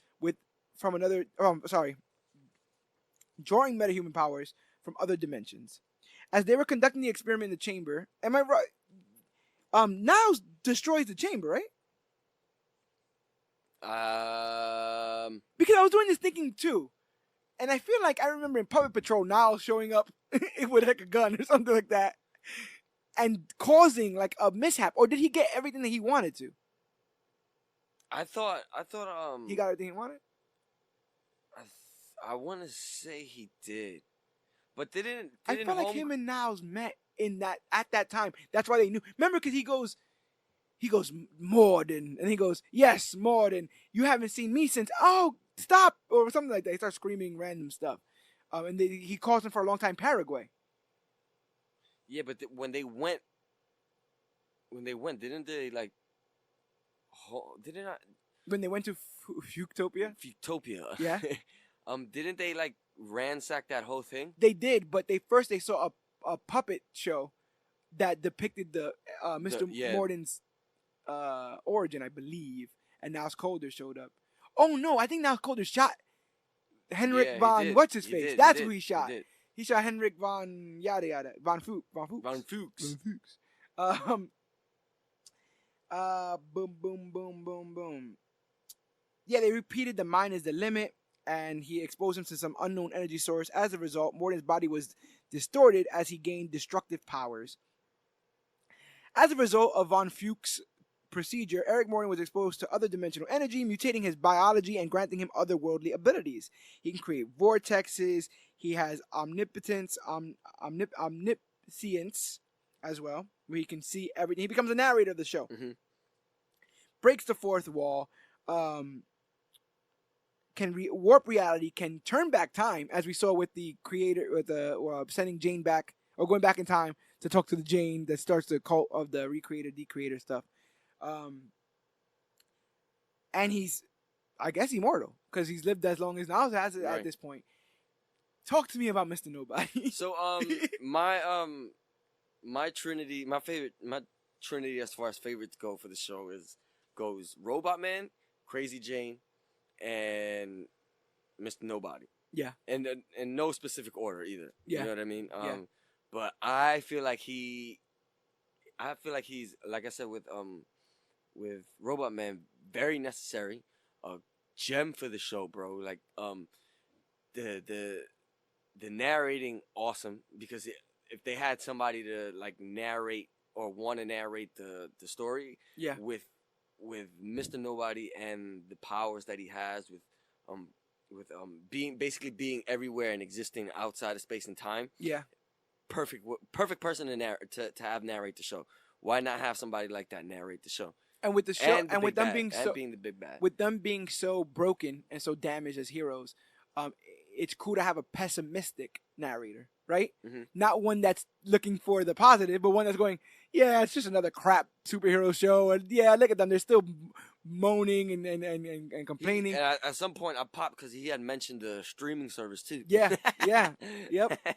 Or when he shows up in the D-Creator episode, he's like, I haven't even been here for the last 2 episodes. Yeah. So I kind of like gotta help save the world.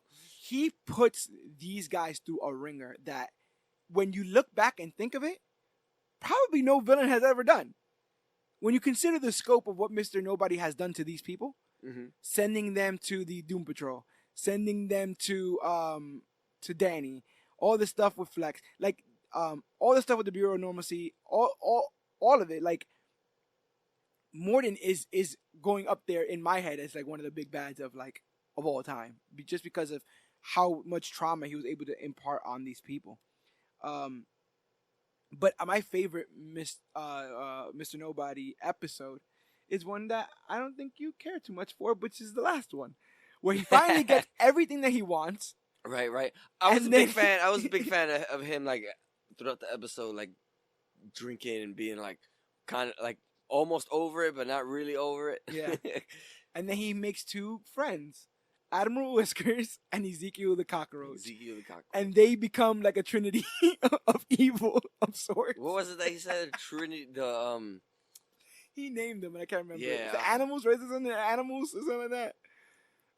Oh man, they're so. I'm trying to remember. It's super hard, and I just saw the episode too. Yeah, they were drinking like blueberry wine or something like that, and he was getting all drunk. And that voice, man, I'd seen Alan Tudyk, and he's played a bunch of different roles before. He played the chicken in Moana. I think he played K2SO in Rogue One, and a bunch of other roles in general. But this mustache twirling villain voice that he has is perfect. His money, dude. Perfect. And watching him emote while he does it is amazing too. That scene where he's making Niles rewatch the Doom Patrol die over and over again. Oh, when they come off the bus and they get and they're all wearing the red. Robot, that's the Doom Patrol colors, the red and white, and black and purple. That's the reason why Beast Boy got black and purple. That's the Doom Patrol get up there. I kind of Beast Boy would have been kind of cool in this, to be honest. But I get why they didn't go there. But yeah, I think when you see the lengths that Morden's willing to go for revenge, and then he gets it, and it's not what he wants. And but right before then, he's really hell bent on it. Like, and I like how quickly they switched that, right? Because there's a scene of him legit celebrating. He's got a somewhat of a loose end. Yeah, there's legit a celebration happening. He's legit celebrating, and then he's like this feeling of revenge will never go away, and then instantly he's on the floor with the bottle, like. What? They're saying that I'm a bad villain and this is a bad ending to the show? I thought all of that was amazing. He forced Niles to tell everybody what happened. He made them think they won just to take it back again. He kind of sort of does win. Yeah. Kind of sort of does He gets win. away. Kind of sort of. He's in a painting. In the painting. He's in a painting, but that's what I'm saying. Like, I know he's not gone. Yeah. So I know he's still there, so I'm kind of happy about that. If anything, I hope he narrates in the next freaking season. How do you feel about Mr. Nobody's promises in the white space? When he was willing to give everybody their life back, seemingly, in another, I guess, reality and stuff, things like that. Yeah. I thought the white space was cool, but the fact that he was trying to play off everybody's like, I don't want to say sense of betrayal from Niles, but him not telling them what really happened, of why they're there, that everything was basically his fault. Yeah. I think he was just trying to play off of that, and them being very vulnerable because they see it looked like they turned their back on him because of finding out that all this was basically his fault. Well, his fault, but his doing. What about my favorite part of that whole episode when they thought they defeated him? They don't want to fight him. They don't, and he's pissed. And he's pissed. He's like, what do you mean you don't want to fight me? And he's like, no, I kind of feel bad for you. And Cliff's like, I kind of feel bad for you. I don't want to fight you now. It's all over a girl. Come on, man. Like all of that, bro. That I was there for all of that. Yeah, like, I was kind of laughing when they broke it down that way too. There's so many different things that they allude to that are gonna happen, and they just don't do it, or they cut past it. When they're doing the time stuff for the Decreator Recreator stuff, you get glimpses of Jane's origin, and he just like fast forwards through it. Mm-hmm. He's like, "Is this the part where Jane gets all the powers for the 64 person?" Well, that's not what we're looking for. So let's go. Let's just go somewhere else. Yeah, I love Eric Morgan. I think the biggest thing that makes him cool as a villain is the idea that one, he's just enjoyably entertaining, period. But also, I find that he's still incredibly threatening. He's still incredibly scary when he needs to be. He's still incredibly dangerous. I really like his real form. Yeah. That they didn't show it that much. And the white space is cool because he claps. Yeah. He's like, claps. Oh, you guys want the whole big showdown? And then the music comes in, the real technical music, and it's just like, this is so cool. Where I want more of this Doom Patrol. I just want more of all of it. And I really like that episode too, man, because granted he did give everybody each of them what they were honestly looking for. Cliff's humping and going, yeah, I don't want this. This is all exactly. And none of them want it. None of them want it because they've already accepted their life and themselves for how they are. Which is the biggest thing in this show. The biggest thing on the show. And I kind of feel good. Yourself, and I kind of feel good about that, especially for Rita, because it took her a while, man. Yeah. It took her a while. And it took her opening up to some seemingly a stranger to get that out. But it got to the point where they all feel like they deserve at least to be happy. Yep. Even as long as it's not bothering anybody else, And that's the true nature of this show. That's what I really love about this show, because I feel like in hindsight, how many superheroes just look so squeaky clean now in comparison to this show. Like these are my boys because they're flawed like me. You understand? Like they have problems like me. They make mistakes like me. They get emotional like me. They get sad like me. They get brave. It's more of a realistic feel as far as the person feel goes. Like real people. Real people. And also, it's a brilliant commentary on heroics. If you're waiting for the squeaky clean person to do the right thing, that may never happen because the squeaky clean person may never exist. And so you with flaws and all might have to be the hero. You with all your problems, you might be the right person to save things. And that's something that Rita realizes, like, oh, well, if we're the only ones, then I guess we're going to have to. And Larry does it a bunch of times, like, let's go. And I like how Cyborg's like, Larry may not be a hero, but that thing inside of him is. And I thought that was pretty cool. And I like when Jane tapped Cyborg's chest and said, "Siri, who's the Doom Patrol?" Oh, that was so funny. She did that like twice, right? She's like, "Hey Siri, who's the Doom Patrol?" Who's the Doom Patrol? We'll definitely. I'm just gushing at this point, but I'm just gonna start naming off some random other side characters that we meet in this, and you just let me know what you think, and then we'll wrap this thing up. I'm just so happy to talk about this show. It's made me so much joy in comparison to Dark Phoenix. But let's talk about Fuchtopia. How do you feel about all those Germans all being controlled by Heinrich von Fuchs? I wasn't expecting him to be in like this makeshift iron lung. That was creepy as hell. That was creepy. I couldn't tell if it was a real person or a puppet. Looking at the tube, you think it was a real person? His neck. Was it a real person? Could have been. Looked like a puppet too, though. Could have been. The person churning him to make him do stuff. The person turning him was kind of creepy because he was just like emotionless, just turning. And then he like gets stabbed and you think he's dead, and he just pops back up and he's talking. Oh my god, so scary. Cliff and his murder rampage in Fuchtopia. I thought that was cool. Jane didn't think that was cool. Jane was not about that. I got it's funny because I got, what was it? Was it there? I got I kind of got like Daredevil hallway vibes with that. Yeah. I got Watchmen. But they're completely different. Granted, they're kicking butt in the hallways and stuff, but it's just Cliff's is way messier. Yes. Yeah, definitely. Especially when he rips somebody in half and then throws that half. Yeah, throws that half and he hits him with somebody else. Yeah, I really like the goriness into that. somebody got the bang for their buck because somebody becomes animal, vegetable, mineral man. Yeah. Talk to me about animal, vegetable. So it's funny because I knew he was while they were going in, they did a good job of making me forget that he was even there with everything else that was going on. Yeah. So I had assumed that he didn't stick around. And that's a comic book character too. Looks just like that. Yeah. With, so with like a tree hand, when he came a rock out, hand. So when he came out the machine, I was like, and then I saw the raptor. Like what? And then that's not the last time you see him. He tries to rob a bank. He tries to rob a bank, and then, not even the bank, convenience store, and then he gets bitten by his other head, by the raptor. And the raptor gets charged with aiding and abetting. And then when he goes to go do his court case, he gets shot somebody by Futopian people show up and shoot him. So it's like, oh my god, I thought he was so hilarious. Animal, vegetable, mineral man. How do you feel about Kipling? That whole recreated, decreated, Nernheim stuff. You said, I think off air that those are your favorite episodes, huh? They're the most bonkers. Yeah, I really like that episode, especially Kipling. I knew he wasn't gonna be Constantine, but when I first saw him and I saw the direction the episode was going, I was kind of like, please, in a way. This week I actually sent you a voice clip from Kipling where Larry asks him, when's the world gonna end? And he's like 19 minutes. And he's like, for real? The creator shows up and everything starts disappearing. Yeah, he's like, when's the world gonna end? He's like, in 19 minutes. Like, for real? He's like, I don't fucking know.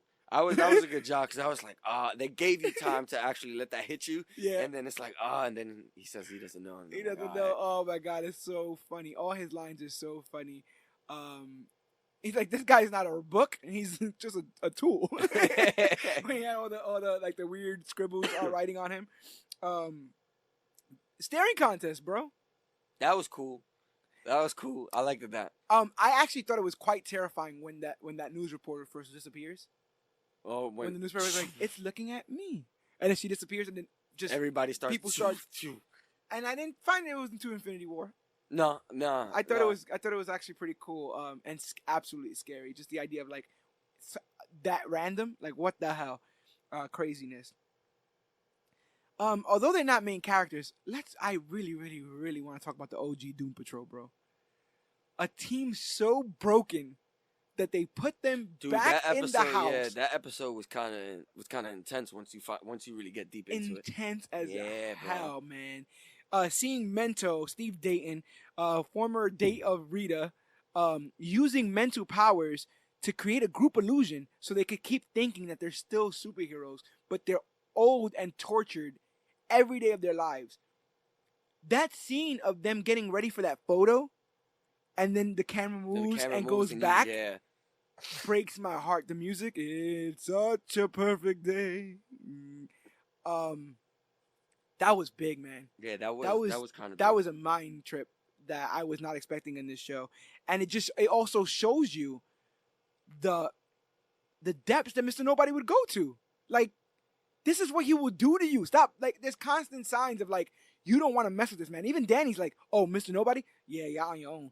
I'm not dealing with that. But we're watching those, that old version of them, and just the color palette of everything being so dark and gray in the mansion, and this guy, Josh, who's just gonna keep drugging them and keep babysitting them. I guess keeping on the thing, and then the other thing, right? The idea of Jane supposedly having to live here and probably being in the group illusion. You know, really, really scary stuff. I love that they play that whole Hot Diggity Dog Zippity song. They play it twice. They play it when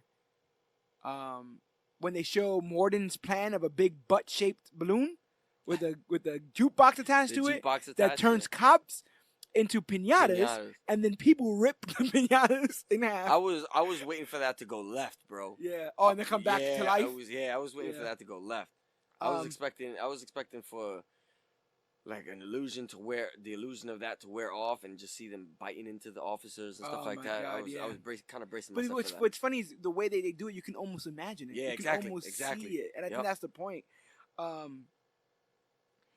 Yeah, all of that bugged me out. And so they play that song when they go to that part of them,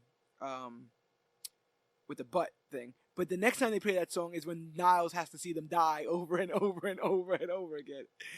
And he's like, no! No! No! He's like, what the hell is going on? I'm like, what's going on with you, Chief?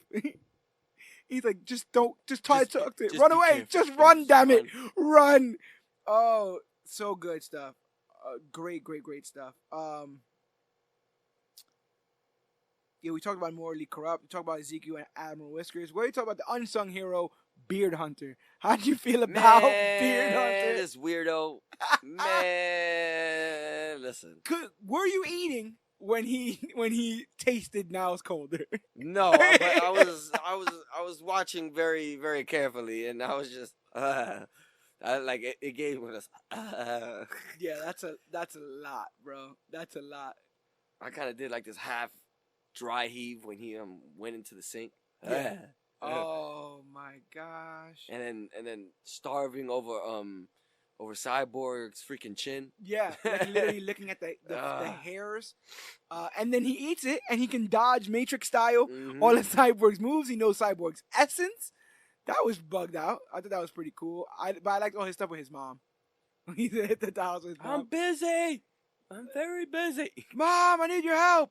Are you having trouble put on your costume again? It's not a costume. All of that. Niles Coulter, I'm coming for you. All that. Really, really good stuff. How you feel about Francis the Alligator?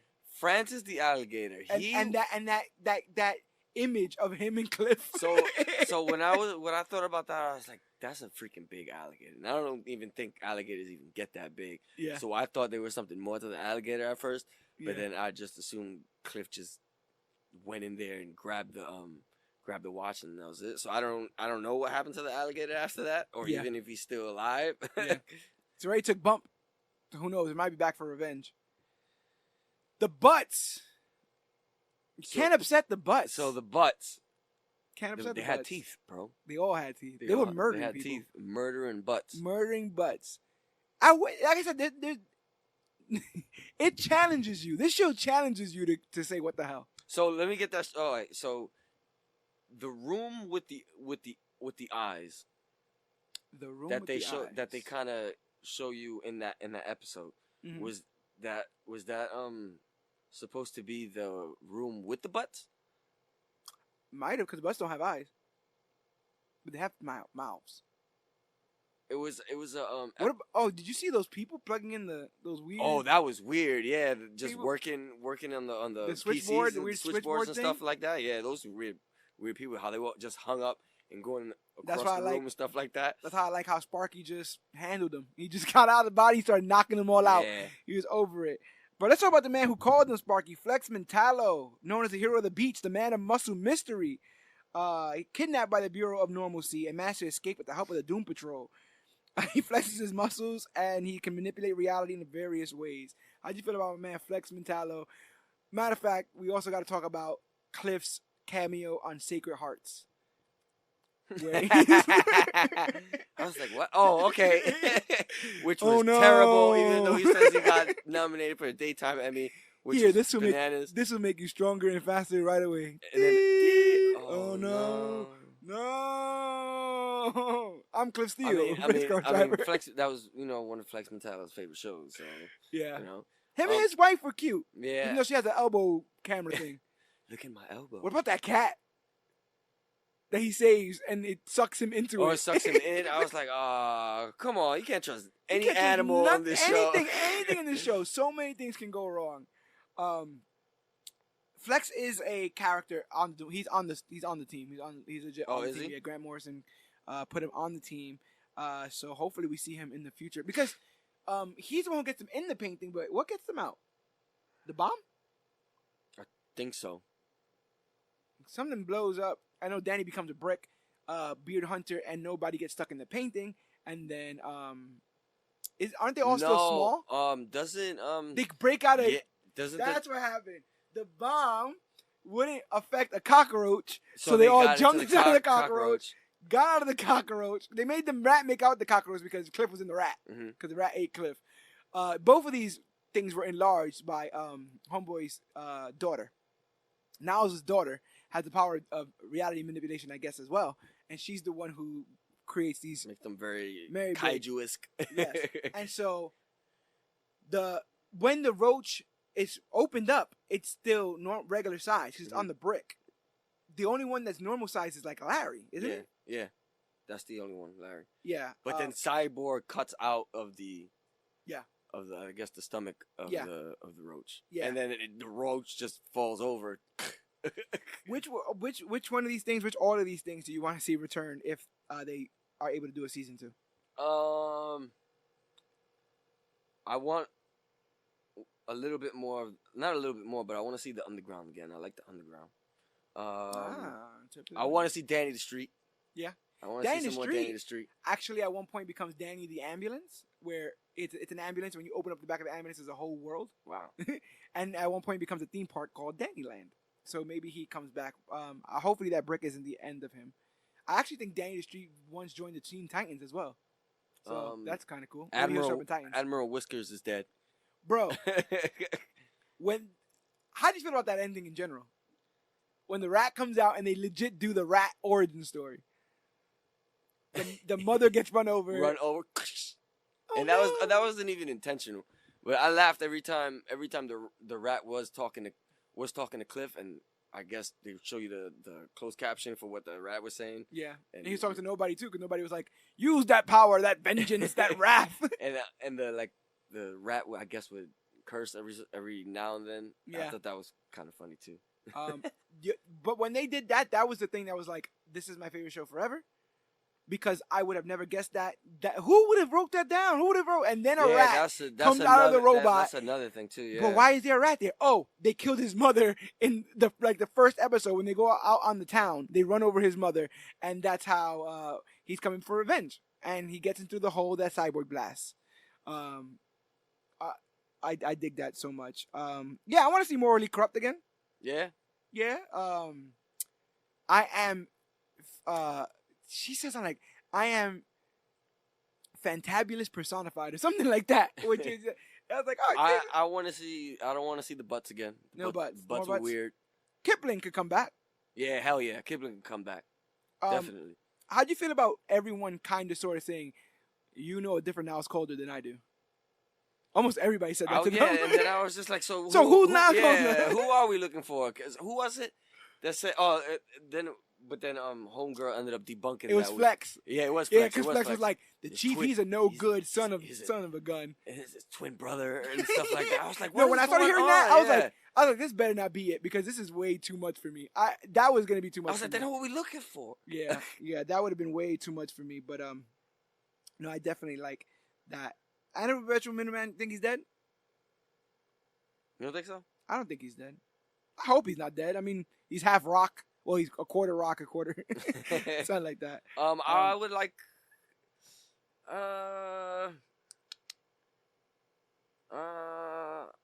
Francis. I want to know if Francis the alligator is dead or not. Or if Cliff just beat him down. Yeah. Yeah. That would you be sad if Cyborg didn't return for the next season? A little bit. Because I started to like him towards halfway after... What's kind of cool is that we kind of do have a little bit of a breadcrumb to the next season, because our team did not forgive Niles Calder. No, you didn't see that. They didn't close the door. They went into the painting for Danny and for the daughter. That's what Jane says, at least. Mm-hmm. And so do you think that there's still undisclosed conversations that they need to have about all this? I think so. Because they all just move away, right? Because he definitely has some explaining to do, man. Is that what happened? They found out and then they just move away for a year? It's something like that. And then because old girl Larry and Rita had their own house. But they end up just doing the whole shtick for his daughter. How'd you feel about Rita Farr, drama teacher? It broke my heart that she was so hurt by them kids being kids. I was just about to mention that too, man. I was like, what are you gonna do, man? I was like, I get it, because I was there kids, too, you know. But what the hell? They miserable little snot-nosed kids, and they just want to get a rise out of you, so they're gonna say anything. But she legit was one of the kids ended up texting her something crazy. Yeah. But I don't know. I never had the phone number of my teacher, so for real. But I did like that she used the line from the school play to the roach. or to Yeah, to the roach? yeah, that was yeah. I know you just want to to get devour me. to get eaten. Yeah. Really, really good stuff. And she, matter of fact, put some more respect on my girl. Yeah, you see what I'm saying? Because she convinces nobody to get back into it. She's like, you lost. If you say you lost, then you lost. But if you don't say you lost, you know, if you want to continue Nobody this, you will want to remember. re-narrate Yeah. it. You want to re-narrate this whole thing. You want to take control back of this life. You can. And she was the one that was trying to relinquish the most control. She couldn't even keep herself together. Yeah, man. And now she's keeping the team together. Awesome stuff. Awesome character development. We probably won't see much more torture from them, but to tell you the truth, now that we got past all these origin story stuff, adventures, crazy and man. crazier adventures, Now that more that's out of the way. madness, more craziness. I cannot overstate how much this felt like a breath of fresh air. I cannot say enough how much this felt like something that deserved to be watched as opposed to something that was just on TV in the background. And I really, really dig it. And I hope that you guys have dug our recap or review of the season 1 of Doom Patrol. You think I missed anything? I covered enough things. I'm excited for season 2 though. Whenever they decide to, you know. If they decide to do anything, DC man, streaming service with Swamp Thing being canceled. Shh, don't jinx it. We don't need that kind of energy for Doom Patrol. We're working on opening up a Patreon here for Major Issues, where for as low as $1, you could help support the Major Issues podcast and Comic Book Clique, and you get exclusive content only available if you're in the CBC Clubhouse. And I'm thinking of one of those things being a Swamp Thing review, because a lot of people don't know whether or not to even watch it at this point. Right. And so if it is something worth watching, it would be cool to chop it up about it on here. But for those extra special fans that are out there, but to any of you fans that are out there, if you're listening to me right now, thank you so much for downloading this episode, hearing this episode, clicking on the link.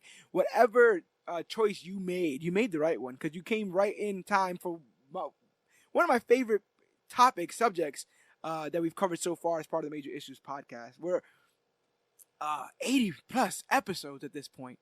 Go back to our back catalog and listen to all of the movie reviews, television show reviews, and comic reviews. Do some damn comics on the Comic Book podcast. Who would think that we would take some time to tackle some books? So you guys, the easiest way to find us is wherever podcasts are found. It's Podbean, Stitcher, Podcast Addict, the Apple Podcast app, available on all iDevices. But if you have a regular phone, just search Major Issues Podcast on Google, and we're the first ones to pop right up. I've done it. It happens. We're the first result.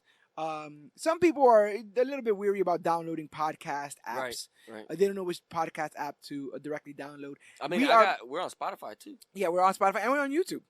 Ooh, and Google Play. So the big thing was that, like I said, a lot of people don't know how to or don't want to download an additional app. Right. And we are primarily sponsored on the Podbean app, and so some people are a little bit weary of that. But if you own any kind of podcast app, you can get us. You can reach us through there, and we are working on some things behind the scenes to make sure that we can get to you guys even easier. We're gonna put those breadcrumbs down there, but. Listen to our back catalog. Get ready for next week when me and Claudius Maximus tackle Jessica Jones season 2, 3. The final season of Marvel Netflix television. Yeah, so it's going down. So do me a favor, guys. If you guys are watching Jessica Jones season 2 and getting all hype and excited about it, is that next week? I think that's next week.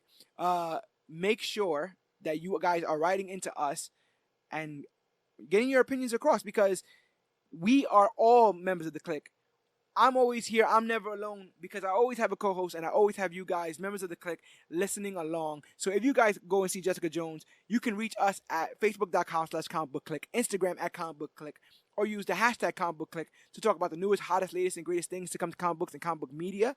You can contact us at Major Issues CBC or comicbookclick@gmail.com. All of those links are in the show notes or the show description, the episode description.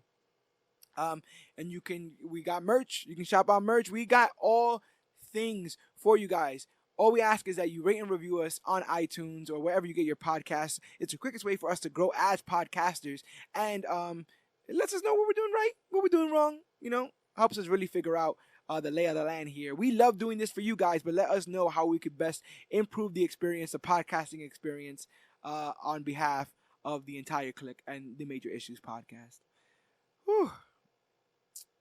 I need a cigarette and I don't even smoke.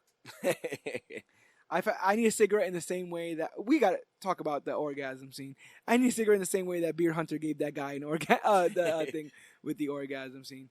But yes, my name is George Serrano, aka the Don. I am your Cloudus Maximus. And this has been the Doom Patrol. Should I get a more evil voice?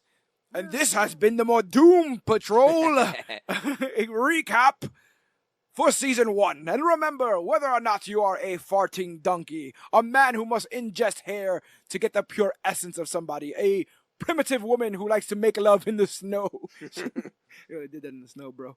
A man with a fully grown robot with a man's brain inside of it. 64 different personalities with your own powers. A woman made of elasticity, a half man, half android, or just negative man, whatever that is. Remember, you can be the hero. Remember, there's a such thing as second chances. Remember that you are the Clique, and you, yes, you, are worthy.